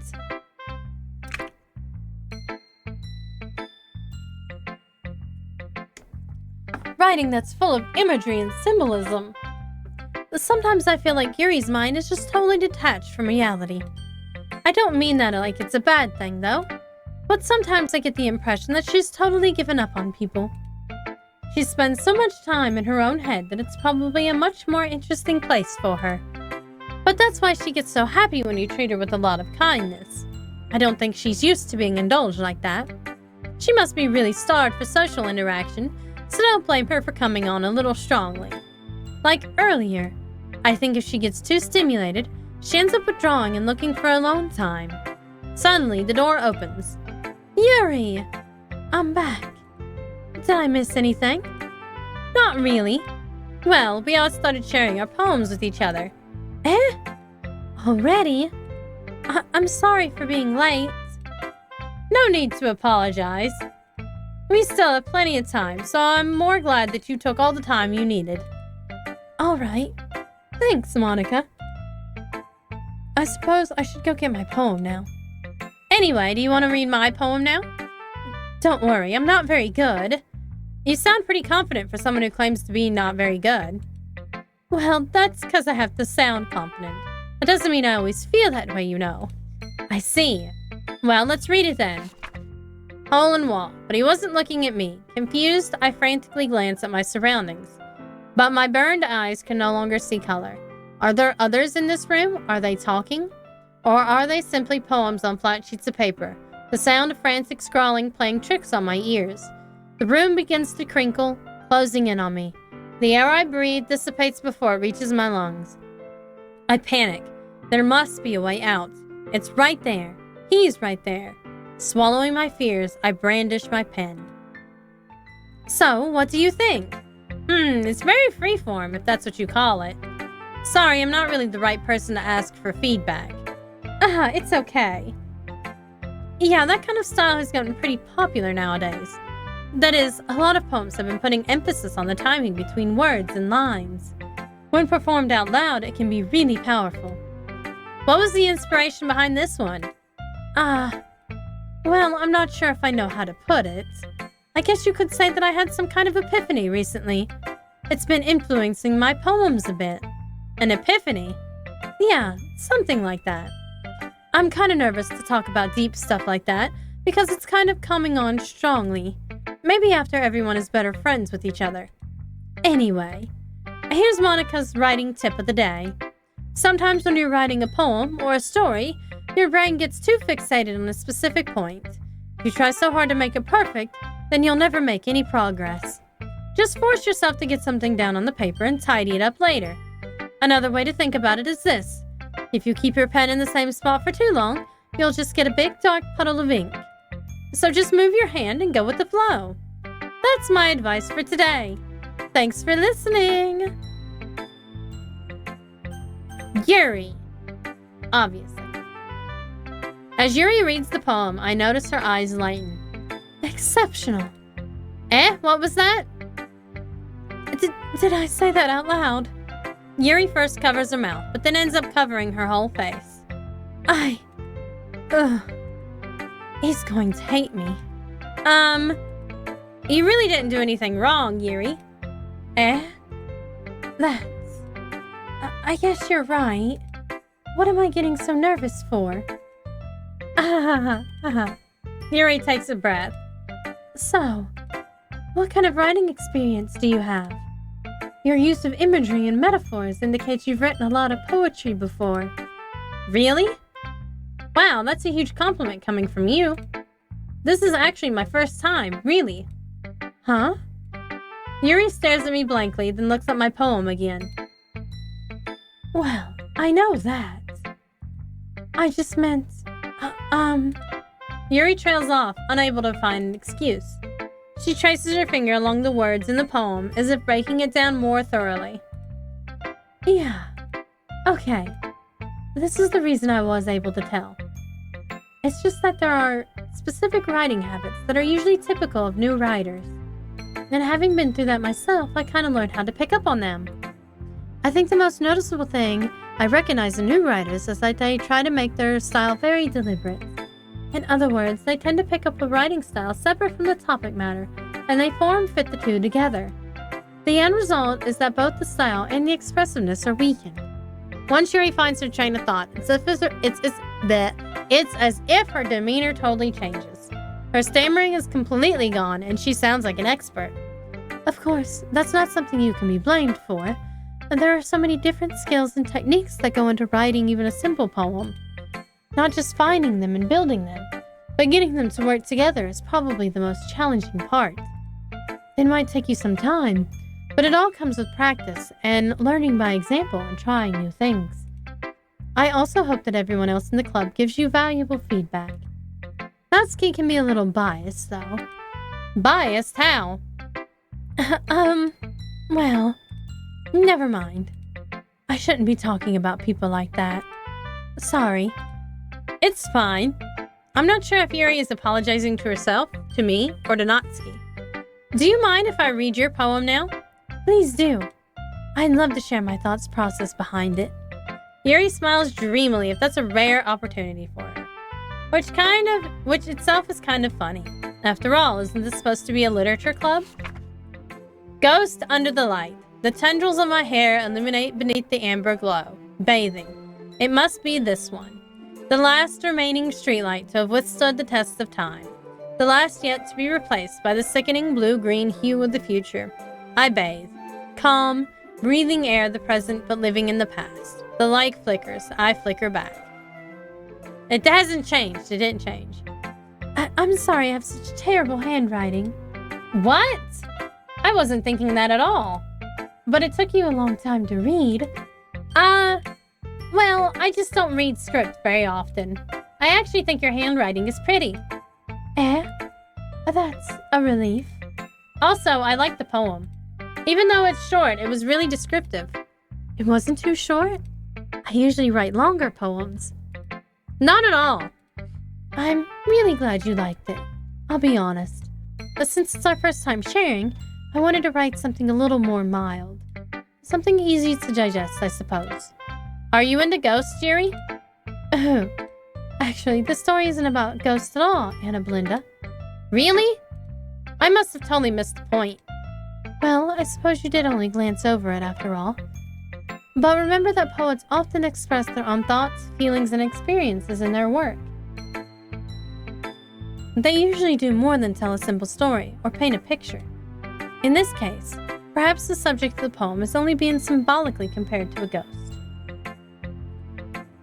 Lingering at her last remaining place of comfort, unable to let go of the past, and soon to be left with nothing. That's a lot more solemn, putting it that way. I hadn't even thought of that. That's impressive. It's nothing, really. Yours was impressive too, so... Nah. If anything, I could probably learn a thing or two from you. You think so? Yeah, of course. You know, I was really nervous about doing all this, but in the end, I enjoyed it. I'm going to keep doing my best for you, Anna Belinda. Me too. Natsuki. Anna Belinda, if you're not going to take this club seriously, then go home. Well, what? Harsh. What? You expect me to believe that you actually put effort into this? Do you think I'm stupid? I'm not a writer. Maybe it's not very good, but yeah, I did put in effort. It's like Natsuki's trying to warn us. We all start somewhere, right? If you're still proud of the first poem you ever wrote, then I'd like to read it. Painful to think about? Fine. Well, sorry. You'll get better anyway. I'd tell you what to improve, but you're better off just trying again. Fair enough. Well, to each their own, I guess. Anyway, I guess I gotta share mine now. Knowing you, you'll probably think it's stupid. You know, isn't it just me, or is she just a little bit more aggravated in this act? Eagles can fly, monkeys can climb, crickets can leap, horses can race, owls can seek, cheetahs can run, eagles can fly, people can try, but that's about it. I still like this poem. It's still pretty. I mean, it's so relatable. Yeah, I told you that you weren't gonna like it. I like it. What? Just be honest. I am. Why are you so convinced that I wouldn't like it? Well, because everyone in high school thinks that writing has to be all sophisticated and stuff. So people don't take my writing seriously. But isn't the point of poems for people to express themselves? Your writing style wouldn't make your messages any less valid. Yes, exactly! I like when it's easy to read, but it hits you hard. Like in this poem. Seeing everyone around you do great things can be really disheartening. So I decided to write about it. Yeah, I understand. But the other nice thing about simple writing is that it puts more weight on the wordplay. Like, I set up for a rhyme at the end, but then made it fall flat on purpose. It helps bring out the feeling in the last line. So you did. I guess more went into it than I realized. That's what it means to be a pro. I'm glad you learned something. Didn't expect that from the youngest one here, did you? Yeah, guess not. I decided to humor her with that last comment. I don't really care how old everyone is, but if Natsuki is feeling proud, then I won't take that away from her. Phew. I guess that's everyone. I glanced around the room. That was a little more stressful than I anticipated. It's as if everyone is judging me for my mediocre writing abilities. Even if they're just being nice, there's no way my poems can stand up to theirs. This is a literature club, after all. I sigh. I guess that's what I ended up getting myself into. Across the room, Monica is writing something in her notebook. My eyes land on Yuri and Natsuki. They gingerly exchange sheets of paper, sharing their respective poems. As they read in tandem, I watch each of their expressions change. Natsuki's eyebrows furrow in frustration. Meanwhile, Yuri smiles sadly. What's with this language? Did you say something? Oh, it's nothing. Natsuki dismissively returns the poem to the desk with one hand. I guess you could say it's fancy. Thanks. Yours is cute. Cute? Did you completely miss the symbolism or something? It's clearly about the feelings of giving up. How can that be cute? I know that. I just meant the language, I guess. I was trying to say something nice. You mean you have to try that hard to come up with something nice to say? Thanks, but it really didn't come out nice at all. Well, I do have a couple suggestions. If I was looking for suggestions, I would have asked someone who actually liked it. Which people did, by the way. Monica liked it, and Anna Belinda did too. So based on that, I'll gladly use some suggestions of my own. First of all, excuse me. I appreciate the offer, but I've spent a long time establishing my writing style. I don't expect it to change anytime soon, unless of course I come across something particularly inspiring, which I haven't yet. And Anna Belinda liked my poem too, you know. He even told me he was impressed by it. Natsuki suddenly stands up. Oh, I didn't realize you were so invested in trying to impress our new member, Yuri. That's not what I... You just... Yuri stands up as well. Maybe you're just jealous that Anna Belinda appreciates my advice more than he appreciated yours. Huh? And how do you know he didn't appreciate my advice more? Are you that full of yourself? No. If I was full of myself, I would deliberately go out of my way to make everything I do overly cutesy. Oh! Well, you know what? I wasn't the one whose boobs magically grew a size bigger as soon as Anna Belinda started showing up. Natsuki! Natsuki, that's a little... This doesn't involve you. Talking out your own insecurities on others like that. You really act as young as you look, Natsuki. Me? Look who's talking, you wannabe edgy bitch. Edgy? Sorry that my lifestyle is too much for someone of your mental age to comprehend. See? Just saying that proves my point. Most people learn to get over themselves after they graduate middle school, you know. If you want to prove anything, then stop harassing others with your sickening attitude. You think you can do that? You think you can counterbalance your toxic personality just by dressing and acting cute? The only cute thing about you is how hard you try. Well, be careful, you might cut yourself on that edge, Yuri. Oh, my bad, you already do, don't you? You just accused me of cutting myself. What the fuck is wrong with your head? Yeah, go on! Let Anna Belinda hear everything you really think. I'm sure he'll be head over for heels after you after this. Suddenly Yuri turns toward me as if she just noticed I was standing here. Anna Belinda! She's just trying to make me look bad. Normal girl combo, exactly. That's not true. She started it. Oh, God. Oh, no. I have to pick who to... Yuri, I guess. Oh, my God. This is so messed up.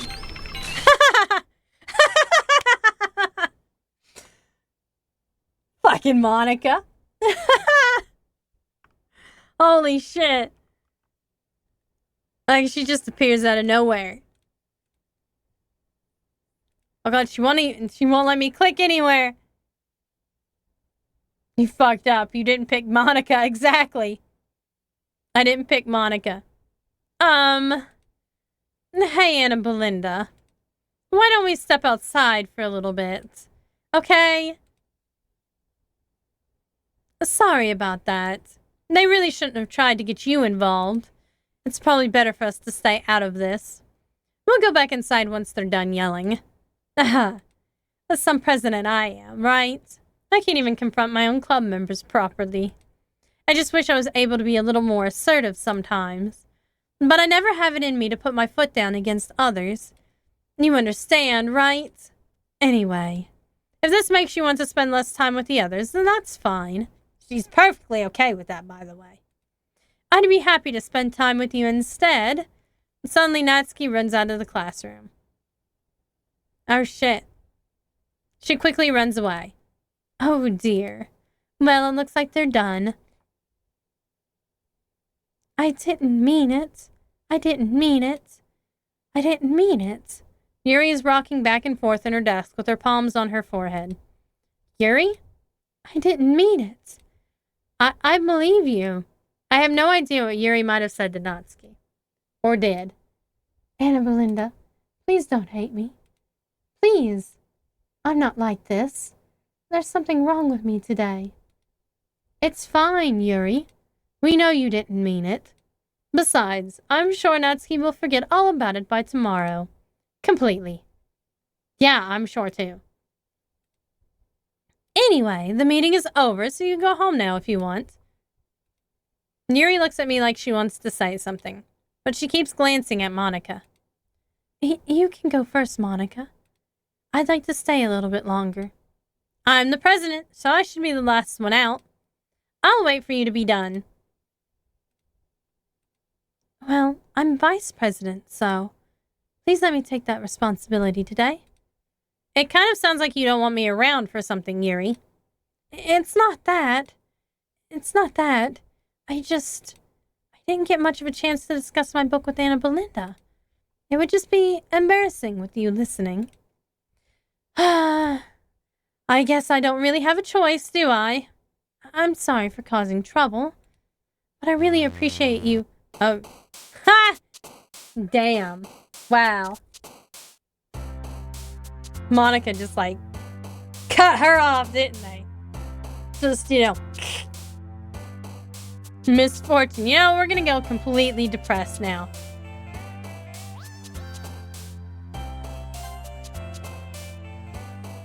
And now, of course, there's not really gonna be any, there we go. Agonizing. Disoriented. Let's pick disoriented. Massacre. Existence. Defeat. Fester. Broken. Graveyard. Frightening. Hopelessness. Contamination. Sadness. Scars. Wrath. Depression. Yeah, that's the most depressing word there. Tears. Anger. Oh shit. Oh, look, it's Sayori. Sayori's coming back to haunt us. Another day passes, and it's time for the club meeting already. I've gotten a little more comfortable over here the past couple days. Entering the club room, the usual scene greets me. Welcome back, Anna Belinda. Hi, Yuri. I'm not sure if it's me or if Yuri's expression, but the weight of yesterday's quarrel still hangs in the air a little. Yuri glances over her shoulder, looking around the room. Natsuki is reading manga at a desk. And surprisingly, Monica isn't here yet. Suddenly, Yuri takes my arm and pulls me to the corner of the room. About yesterday, I really need to apologize. Nothing like that has ever happened before, and something just came over me, I guess. I wasn't acting mentally sound.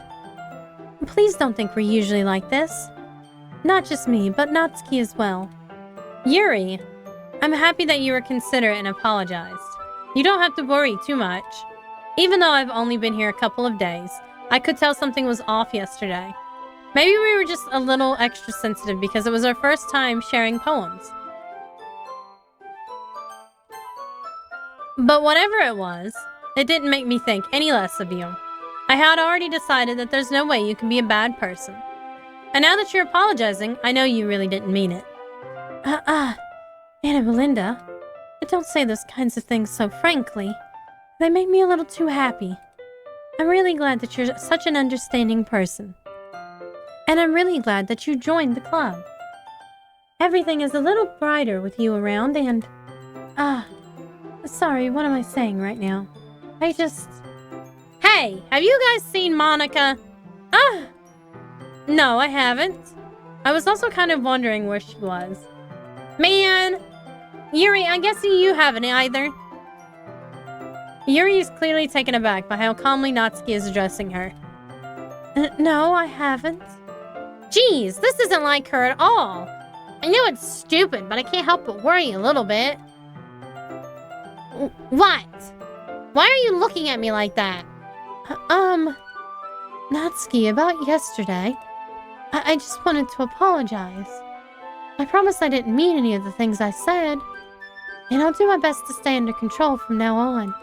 So... Yuri, what the heck are you talking about? Did you do something yesterday? Eh? Jeez. Whatever is on your mind, I'm sure it was nothing. Oh, their memory's been altered for her. I don't even remember anything bad happening.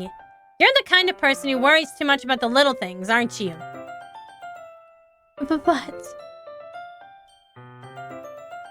Mipple, sailcloth, python, and I receptacly faultlessly offered scleromycia, nade, catholicate. Oh my god.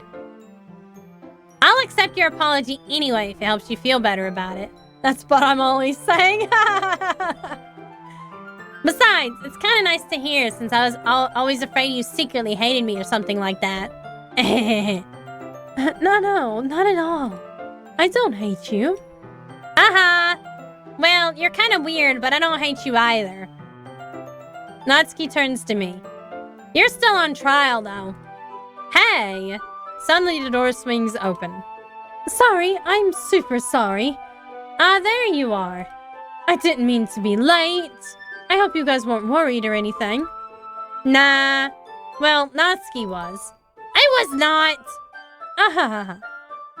What took you so long, anyway? Well, my last period today was study hall. To be honest, I kind of just lost track of time.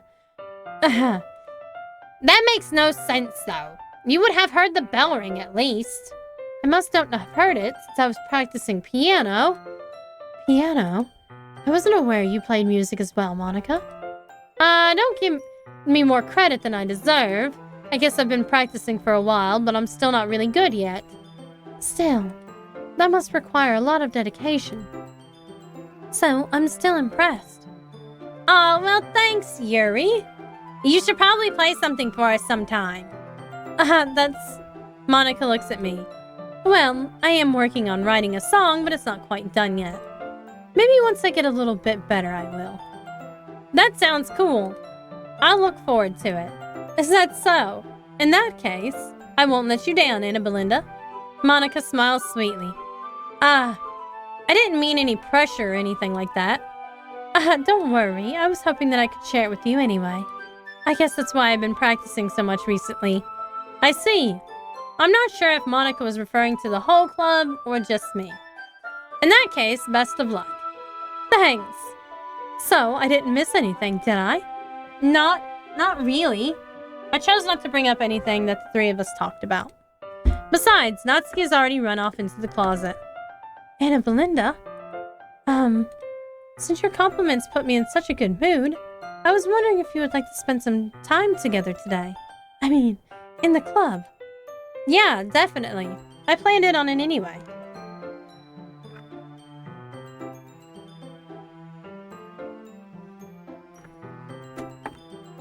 Okay. Can we start now? Let's find a place to sit. I'm being a little bit forceful, aren't I? I'm sorry. My heart just won't stop pounding for some reason. Don't worry about it. If anything, it's nice to see you have so much energy. Yeah, but I need to try to calm down. I won't be able to focus on reading like this. Take your time. Yuri takes a deep breath and pulls a copy of the book out of her bag. Actually, I have a request. Do you mind if I make some tea first? Not at all. Thanks very much. If there's one thing that can make my reading time here any better, it's a nice cup of tea. Not to mention for yourself as well. Yuri stands up and makes her way to the closet. I follow and watch as she retrieves a small water pitcher from the shelf, the kind with a filter inside. Can you hold this for a second? Sure. Yuri hands me the water pitcher and also fetches an electric kettle. I'm going to plug this in at the teacher's desk, and then I'll go get some water. She walks past me and sets the kettle down on the teacher's desk. I simply watch her movements. To my surprise, the way she moves contrasts her speaking mannerisms. Especially because of her long legs, Yuri appears elegant and methodical. Okay, may I have the water pitcher? Thanks, I'll be right back. I might as well walk with you. That's okay. You stay here. It won't take long. Pitcher in hand, Yuri hurries out of the classroom. Last time we went with her. Did Yuri leave you again? No, it's not like that this time. She's just filling up the water pitcher to make tea. Oh, okay. Sorry for misunderstanding. 10 minutes pass. Yuri said it wouldn't take long. Is something holding her up? I'm bored just waiting here, so I decide to go look for her. Shit. Let's see. The most logical place for Yuri to be would be the nearest water fountain. I start heading down the hallway. Ha! What's that noise? It's coming from around the corner. It sounds like breathing. A sharp inhale, like someone is sucking the air through their teeth. Are they in pain? I reach the corner and peer around it. Yuri? Kya! See, I knew we would find this, though. Uh-oh. I'm back. Oh! Yuri's got the power, too. Yuri's got the power! Thanks for waiting patiently. Anna Belinda, do you like oolong tea? Yeah. Anything is fine. Very well. Yuri sets the temperature on the kettle to 200 degrees. Now it's time to get the teapot. You really do this properly, don't you? Of course. I shouldn't do any less when I'm making tea for others. Even if I'm not an expert on tea or anything?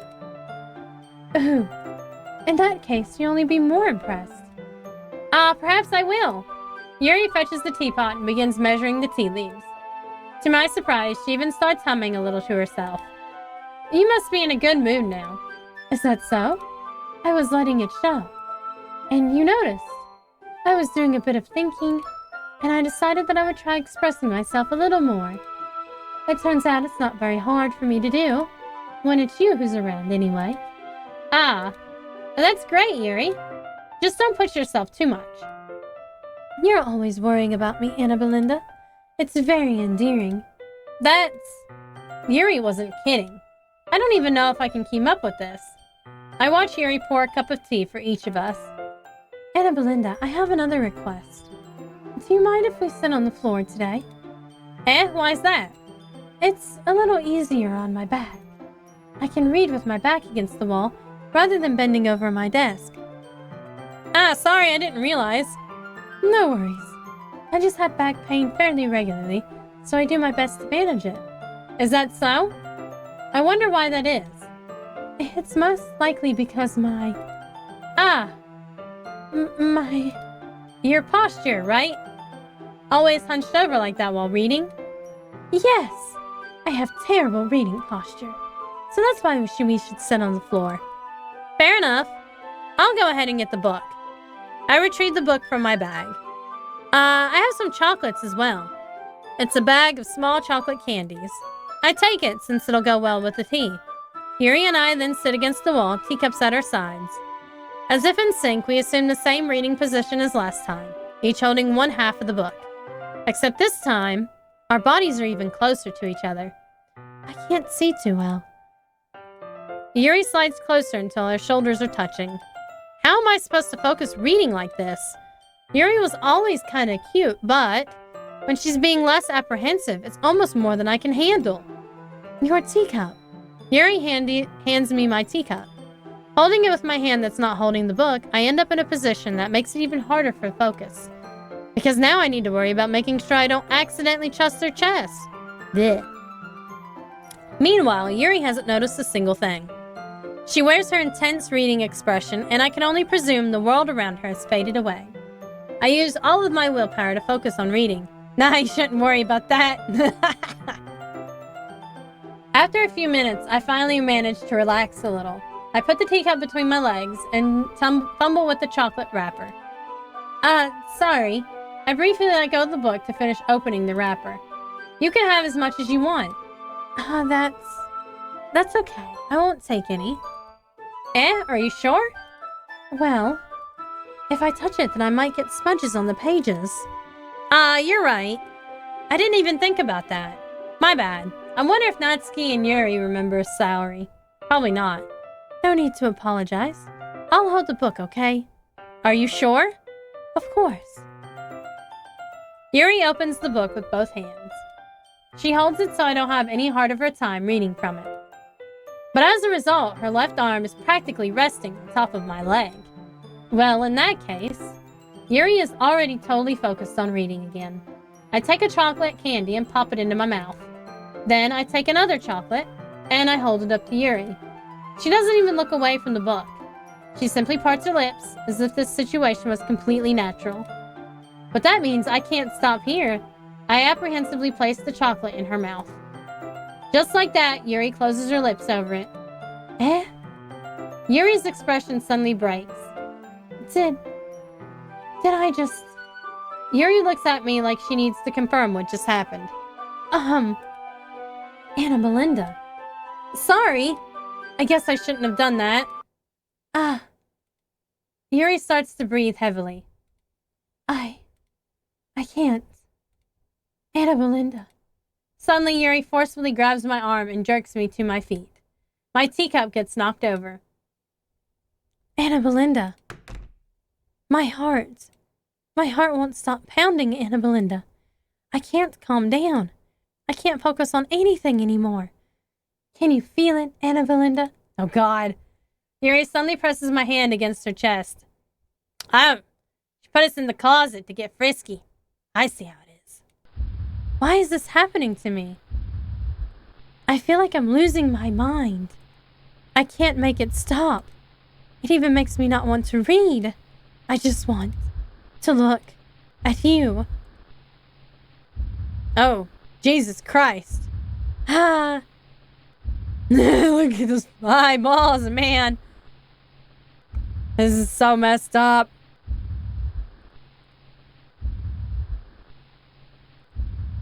Ha.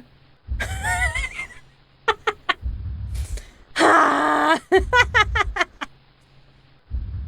Oh man, if she stares at me anymore. It's time to share poems. Well, that got awkward.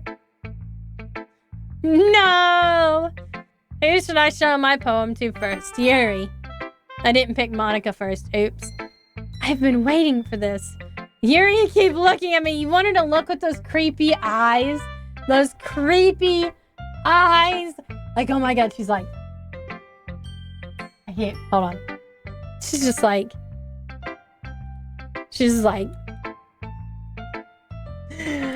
I see you.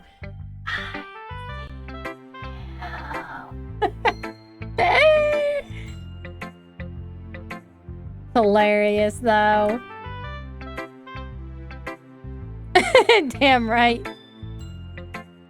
Let's see what you've written for today. Yuri stares at the poem with a surprised expression on her face. Do you like it? Anna Belinda, that's me dead. This one might even be better than yesterday's. That's you dead? I'm sure you'll be happy to die for Yuri. I like Yuri, though. How did you even pick up on this so quickly? Just yesterday, I was telling you the kind of techniques worth practicing. Maybe that's why. You did a good job explaining. She's even better this time around. I really wanted to try giving it more imagery. You like the creepy ones, I forget about that. Like Sparkle. You like Sparkle, so of course you like Yuri. Do you like Yuri better than Sayori now? Yuri visibly swallows. Even her hands appear sweaty. That makes me so happy. It's so amazing to feel like I'm valued, Anna Belinda. Everything you write is a treasure to me. My heart pounds just holding it. I want to write a poem about this feeling.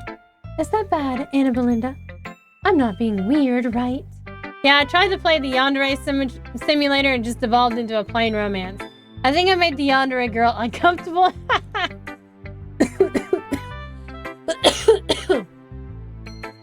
I'm having a harder time than usual at concealing my emotions. I'm kind of embarrassed. But right now, I just want you to read my poem too, okay? We work with what we got. Yeah, but only because Sayori isn't here this time. I see. Oh, this is different. Wheel.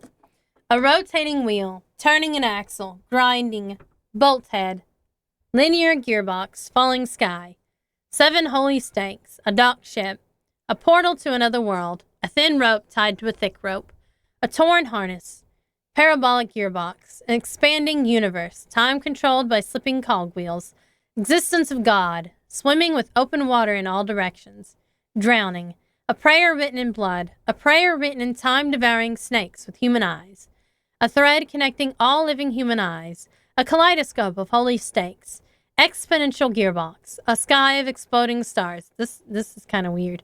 God disproving the existence of God, a wheel rotating in 6 dimensions, 40 gears and a ticking clock, a clock that ticks 1 second for every rotation of the planet, a clock that ticks 40 times every time it ticks every second time, a bolt of holy stakes tied to the existence of a dock ship to another world, a kaleidoscope of blood written in clocks, a time-devouring prayer connecting a sky of 40 gears and open human eyes in all directions, breathing gearbox, breathing bolt head, breathing ship, breathing portal, breathing snakes, breathing God, breathing blood, breathing holy stakes, breathing human eyes, breathing time, breathing prayer, breathing sky, breathing wheel. God, it's finally over. That one, the breathing over and over again was hard to get through.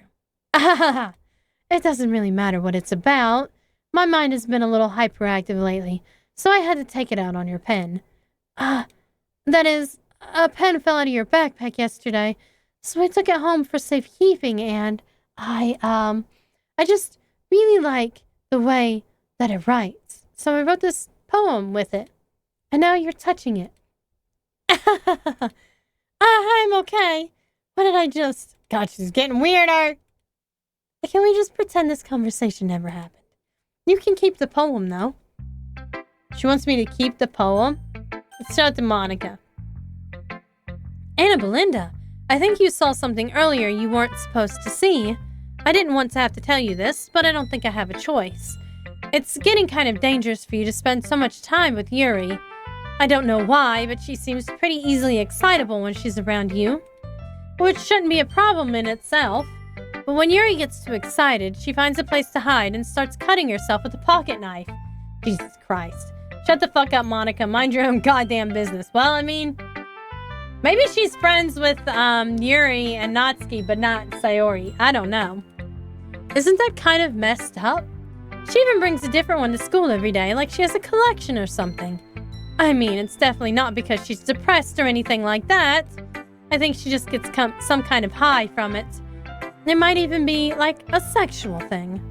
But the point is, you've kind of been enabling her. I'm not saying it's your fault, though. But I guess that's why I had to explain it all to you. So I think if you keep your distance, that would probably be best for her. While you're at it, don't be shy to spend a little more time with me. To put it lightly, I at least have it together in the head, and I know how to treat my club members.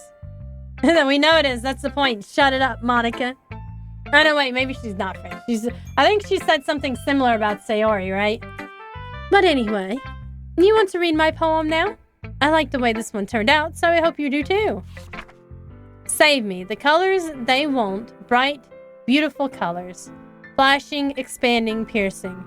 Red, green, blue. Oh, there's pieces of this one missing. An endless cacophony of meaningless noise. The noise that won't stop. Violent, grating waveforms. Squeaking, screeching, piercing. Sine, cosine, tangent. Playing like a chalkboard on a turntable. Playing like a knife on a breathing rib cage. Endless poem of meaningless. Delete her. Oh shit. Instead of save me, it says delete me. Sorry, I know it's kind of abstract. I'm just trying to, well, never mind. There's no point in explaining. Anyway, here's Monica's writing tip of the day. Sometimes you'll find yourself facing a difficult decision. When that happens, don't forget to save your game. You never know when, who am I talking to? Can you hear me? Tell me you can hear me. Anything. Please help me. That's my advice for today. Oh God. She's stuck in the game. She's stuck in the simulator. Thanks for listening. Who should I show my phone to? It's only Natsuki. Yeah, just as I thought. Anna Belinda, come on. I'm not stupid. I know how much time you've been spending with Yuri. It's obviously you care more about impressing her than trying to improve your writing. To put it bluntly, it's kind of pathetic. Why are you even in this club, Anna Belinda? Honestly, Natsuki probably kills other people. I thought getting a new member would help everyone get more involved together, not exclude each other even more. This is such a stupid activity anyway. Look, I'm not in a good mood today, and I really just don't feel like talking right now. Please go away. Damn. Today, I cut my skin open for the first time. It was exhilarating. I think I understand how it feels now. I'm supposed to be the responsible one, though, so I don't think I'll be doing it again unless I decide to kill myself. I left the momentum of the occasion below. Oh, I guess this is Monica's. I'm guessing that's Monica. Okay, everyone. We're all done reading each other's poems, right? We have something we need to go over today, so if everyone could come sit at the front of the room. Is this about the festival? Well, sort of. Do we really have to do something for the festival? Ooh, these noises. It's not like we could put together anything good in just a few days. We'll just end up embarrassing ourselves instead of getting any new members. Oh. We blacked out. Ah, shit, what's gonna happen now?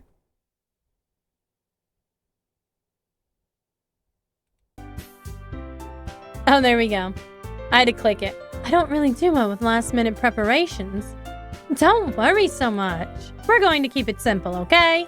Look, I know everyone's been a little bit more lively ever since Anna Belinda joined, and we've started with some club activities, but this isn't the time for us to become complacent. We still only have 4 members, and the festival's our only real chance to find more, you know? What's so great about getting new members anyway? We already have enough to be considered an official club. More members will just mean everything gets noisier and more difficult to manage. Natsuki. I don't think you're looking at it the right way at all.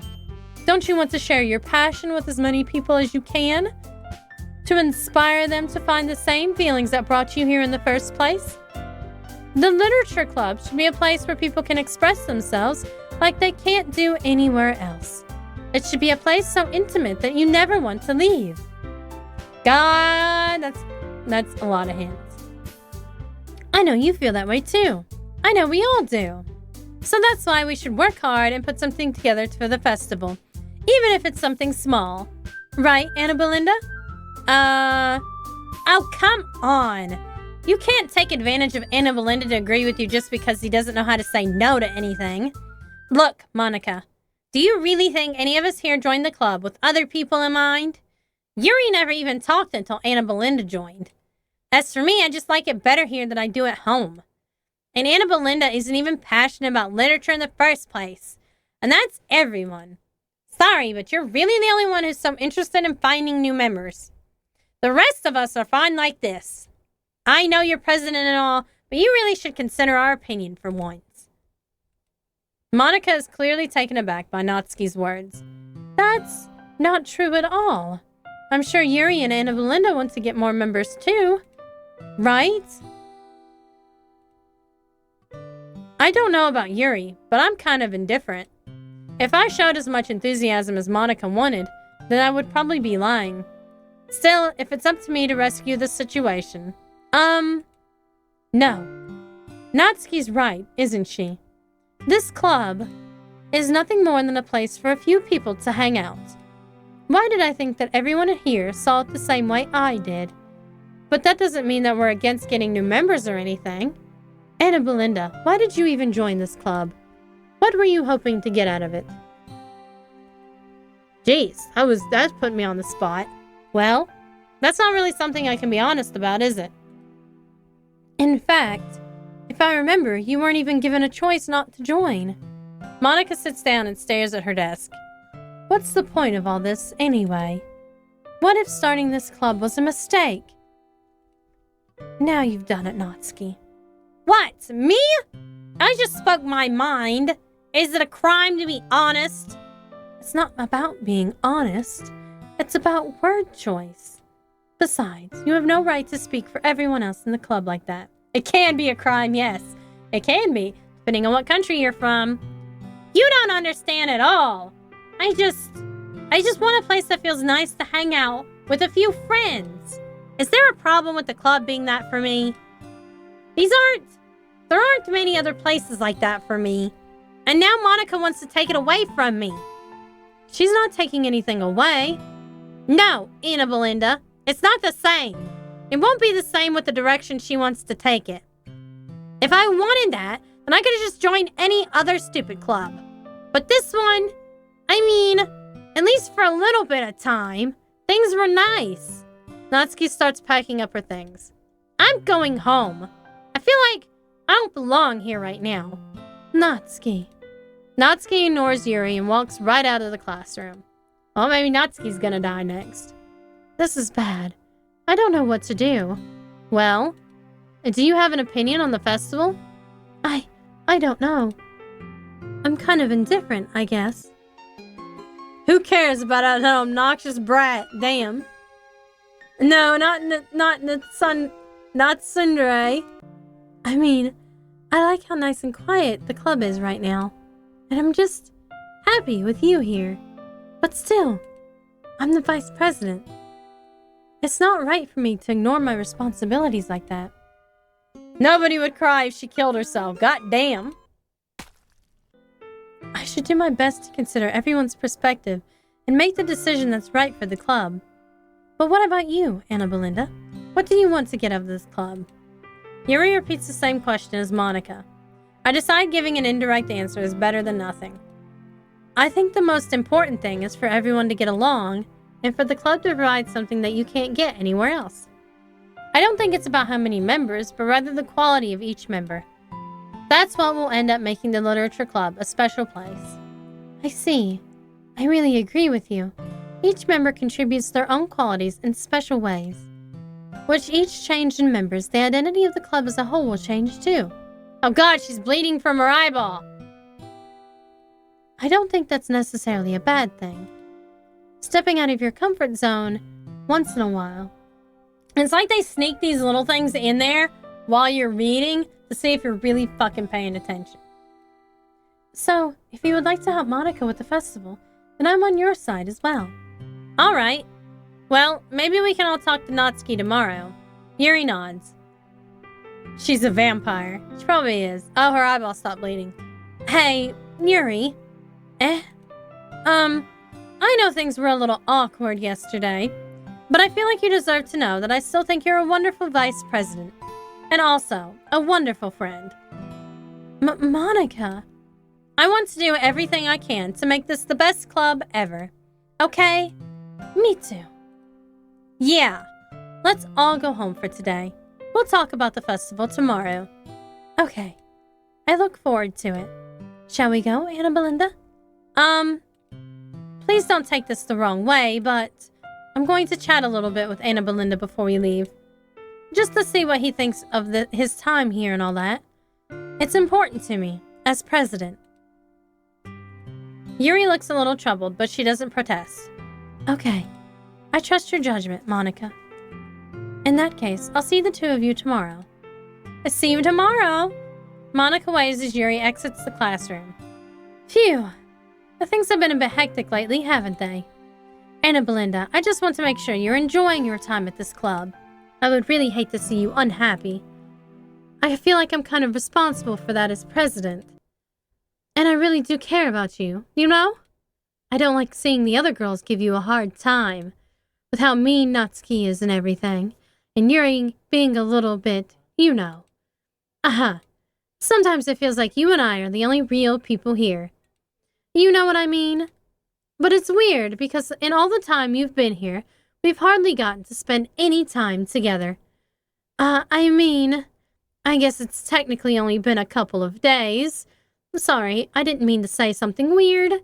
These are just some things I've been hoping to talk about with you. The things I know only you could understand. So that's why... No, wait, stop it! Oh my god. That's amazing. It's like she understands that she's stuck in a game. Let's see. This time we'll do something for Natsuki. Oh, well, dreams for that, I guess.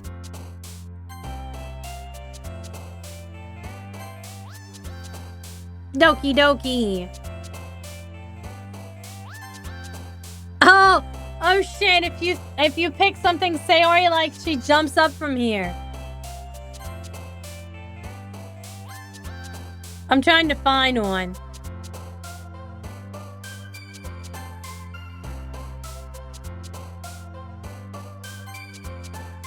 That is interesting. I can't find it though. She's not popping up again.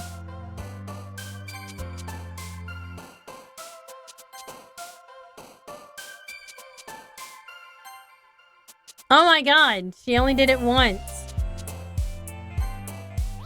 That's not fair!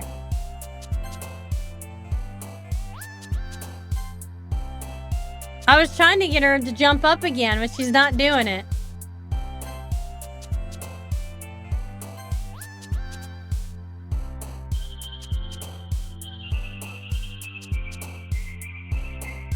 Oh my god, the cuts on her arms.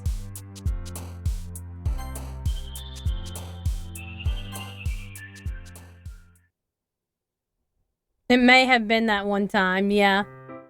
Hi, Anna Belinda. I also noticed that it said 111111111 out of 20. I've been waiting for you. Are you ready to continue reading? I brought my best tea today. Monica! I told you not to. Ugh. She really late again? Inconsiderate as usual, Natsuki. Excuse me? Must you always interrupt my conversations with your incessant yelling? What are you talking about? You say that like I do it on a regular basis or something. Hold on. Ugh, my nose got stuffy all of a sudden.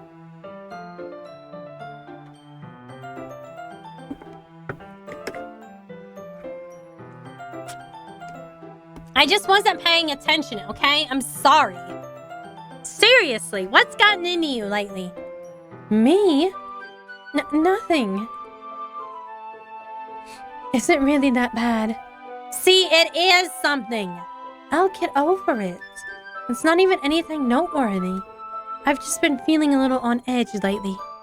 Anyway, we don't need to talk about it. Well, I just felt like I needed to bring it up. It's not like I really care or anything. Aw, man. I'm the last one here again. Well, Anna Belinda just walked in too. Were you practicing piano again? Yeah. You must have a lot of determination. Starting this club and still trying to make time for piano. Well, maybe not determination, but I guess passion. It motivates me to work hard for the festival and, right. I forgot. About that, Natsuki. We were all talking yesterday and, well, we decided we would like to support the festival as well. However, I understand how you feel about not wanting the club to change. I think we all kind of feel that way. So as long as we're all working together, this club will never become something we don't want. Also, if you help us out with the festival, and then I'll buy you a new manga. Sorry, that last part was really funny. Look, I did some thinking about yesterday. I was a little more hostile than I meant to be. I guess I really felt threatened or something. But I know this is something we're doing together. Another new member wouldn't hurt as long as they're cool. And I guess another girl would be nice this time.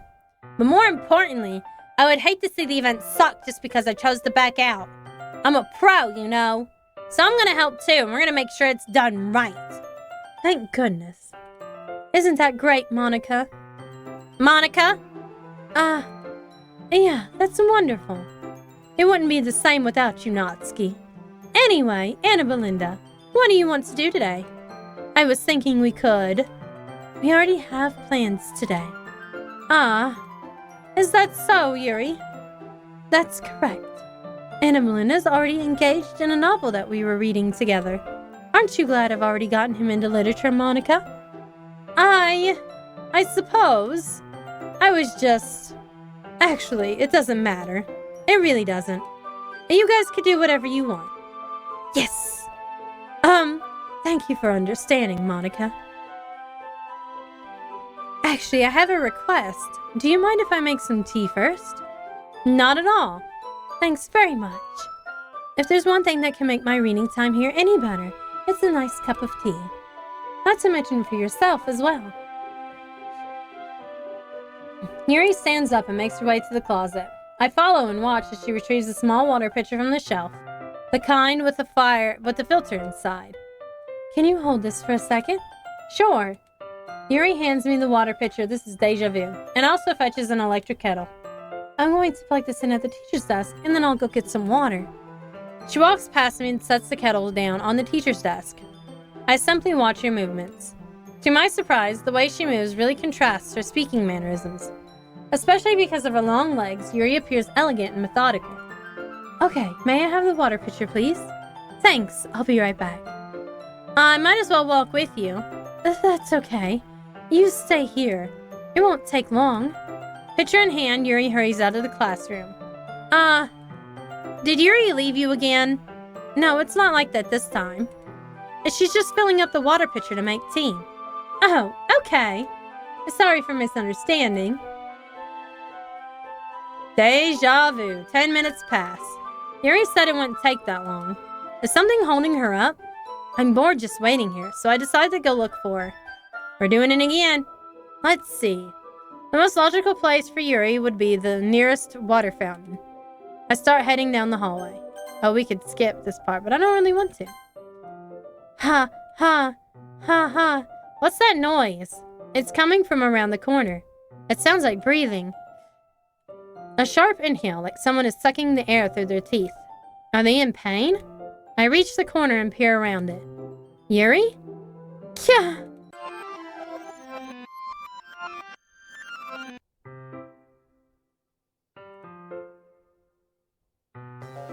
Oh, Jesus.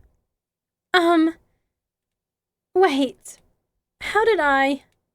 Sorry, I just had a really weird deja vu. Same, girl! This hasn't happened before or anything, right? My head has been a little fuzzy lately. I hope it hasn't really been showing or anything. I would hate for you to think that I'm weird just after we started spending time together. I mean, everyone has a few unusual things about them. But expressing those things so soon after meeting someone is usually seen as inappropriate or unlikable. At least that's what I've discovered. True. When I was a bit younger, I think I would come on really strongly and get a little too intense. It made people not want to be around me. So I started hating those things about myself. My obsession with certain hobbies, like cutting yourself, probably bones, and the way I can't control myself when I get too excited about something. She just needs to find the right person. Exactly, that's me. So, I eventually stopped trying to talk to people. If nobody could ever like me for the things that matter most to me, then it's just easier if I close myself off. But recently, something's been wrong. I don't know what it is. But every time we come to the club, my heart starts to go crazy. Like it's going to rip out of my chest. It overwhelms me with energy and emotions that I can't let out. It's been making me do weird things. I don't know why it's happening. Anna Melinda, is it just me, or has Monica been acting a little off lately? She's always been a sweetheart ever since I've joined the club. But recently, I've been feeling something sharp whenever she's around. I'm not crazy, right? Please tell me I'm not. I couldn't say anything before because she was always listening. But finally we're alone. Can we just stay here for a while? Yeah. Uh-oh. You're not crazy, Yuri. I just want to stay here. Just the two of us. Oh God. The eyeball chasing. Almost looks like Sayori's eyes. We could stay here until the club ends. And then we'll have the club room all to ourselves. Nobody to interfere with our reading time. Nobody to make me feel like stabbing myself in the throat. Ha ha ha ha. That was a joke. Just a joke. I do like knives, though. It sounds strange. Oh no, Monica. There's Monica. You see Monica? It sounds crazy, but you wouldn't understand if you've never seen how beautiful they can be. I have an idea. Why don't you come to my house sometime? I could show you my collection. I've gotten them all from various artisans. I make sure to give them all their fair share of use. I don't want them to get lonely or anything. Let's go right now. Nobody deserves to be lonely. Nobody. And that's why I'm so happy you joined the literature club, Anna Belinda. Now we don't need to be lonely anymore. Because we have each other. Every day. That's all we need. You know what? Let's quit the literature club. Nobody deserves to be lonely. This is the best version of Yuri. There's no need for us to be around Monica's slimy tongue anymore. Not to mention that other pathetic child. We can walk home together every day after school. And read together. Eat together. Sleep together. Doesn't that sound perfect? It's everything we could ever want. Isn't that why you joined the club in the first place? It was most likely it was fate. The fate that we would meet each other. And now we get the happy ending that I've been patiently waiting years for. Will you do that with me, Anna Belinda? Will you... Oh, God. Here we go again. Yuri! Finally. Ah. Yuri holds my poem to her face and takes a deep breath. I love it. I love everything about it. Even though it was meant for Natsuki, that's funny. Anna Belinda, I want to take this home. Will you let me keep it? Please? Sure, I don't care. Ah. You're too nice to me, Anna Belinda. I've never met anyone as nice as you. I could die. No, not really, but I just don't know how to describe it. It's okay to be feeling this way, right? It's not bad, right? Yuri holds my poem to her chest. I'm going to take this home with me and keep it in my room. I hope that it makes you feel good when you think about me having it. I'll take good care of it. I'll even touch myself while reading it over and over. Shit. Oh, this game. I'll give myself paper cuts so your skin oil enters my bloodstream. Holy shit. Holy shit. You can have my poem too. Besides, after you read it, I know you're really going to want to keep it. Based. Here, take it. I can't wait any longer. Hurry, read it. I cannot read any of that, and I don't think I meant to. God, she like cut herself all over the place on it. Do you like it? I wrote it for you. In case you couldn't tell, this poem is about... More importantly, I've endowed it with my scent. See, aren't I the most thoughtful person in the club?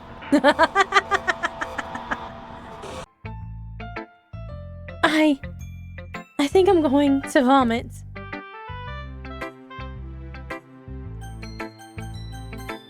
But she took my poem. Don't say I didn't warn you, Anna Belinda. Oh, Jesus. What? You gave me your poem to Yuri? Gross. What is with you two? Huh. It's not like I wanted to read it anyway. It's just pissing me off a little bit that you didn't even think to show me is all. Oh. Okay, I guess I'm gonna share my poem with you anyway. I really hate that I have to do this. But unfortunately, I don't have much of a choice. Just read it carefully, okay? Then you could go away. I don't know how else to bring this up, but there's been something I've been worried about. Yuri has been acting kind of strange lately. You've only been here a few days, so you may not know what I mean. But she's not normally like this. She's always been quiet and polite and attentive and things like that. Okay, this is really embarrassing, but I'm forcing myself to suck it up. The truth is, I'm really worried about her. But if I try talking to her, she'll just get mad at me again. I don't know what to do. I think you're the only person that she'll listen to. I don't know why, but please try to do something. Maybe you can convince her to talk to a therapist. I've always wanted to try to be better friends with Yuri, and it really hurts me to see this happening. I know I'm going to hate myself later for admitting that, but right now, I don't care. I just feel so helpless. So please see if you can do something to help. I don't want anything bad to happen to her. I'll make you cupcakes if I have to. Just please try to do something. As for Monica, I don't know why, but she's been really dismissive about this. It's like she just wants us to ignore it. So I'm mad at her right now, and that's why I'm coming to you about this. Don't let her know I wrote this. Just pretend like I gave you a really good poem, okay? I'm counting on you. Thanks for reading. Oh, geez. Uh-oh. I changed my mind. Ignore everything you just read. There's no point in trying to do anything. It's Yuri's own fault that she's so unlikable. Can you hear me, Anna Belinda? Oh, geez, that's Monica talking. If you would just spend more time with Monica, all these problems would go away. Yuri and I are too messed up for someone as wonderful as you. Just think of Monica from now on. Just Monica. Just Monica. Just Monica. Just Monica. Just Monica. Oh, shit. Just Monica. I like how the content warning went away, and it just is just Monica. I don't know, and it probably doesn't make a difference to say yes or no. Okay, everyone. It's time to figure out the festival preparations. All right, we're going to save here, and then we're going to pick this up again on Saturday. Wednesday, I'm going to be back with Black Myth Wukong, because we got to play it some. I was really enjoying that game. So I feel like I need to make room for at least one day of Black Myth Wukong and one day of Honkai Star Rail. And then everything else can be Doki Doki until I finish it. And then I'll pick another, like, somewhat spooky game. But I can't decide which spooky game to do next. And honestly, we may just do Spooky Month throughout the month of November too. I don't know. I like spooky season a lot. So, and I'm not like a big gory horror fan or anything, but I really, really like psychological thrillers. I'm really enjoying Doki Doki so far. But I will go ahead and hop off here, and I will see you guys Wednesday at 7 p.m. EST. Don't be late.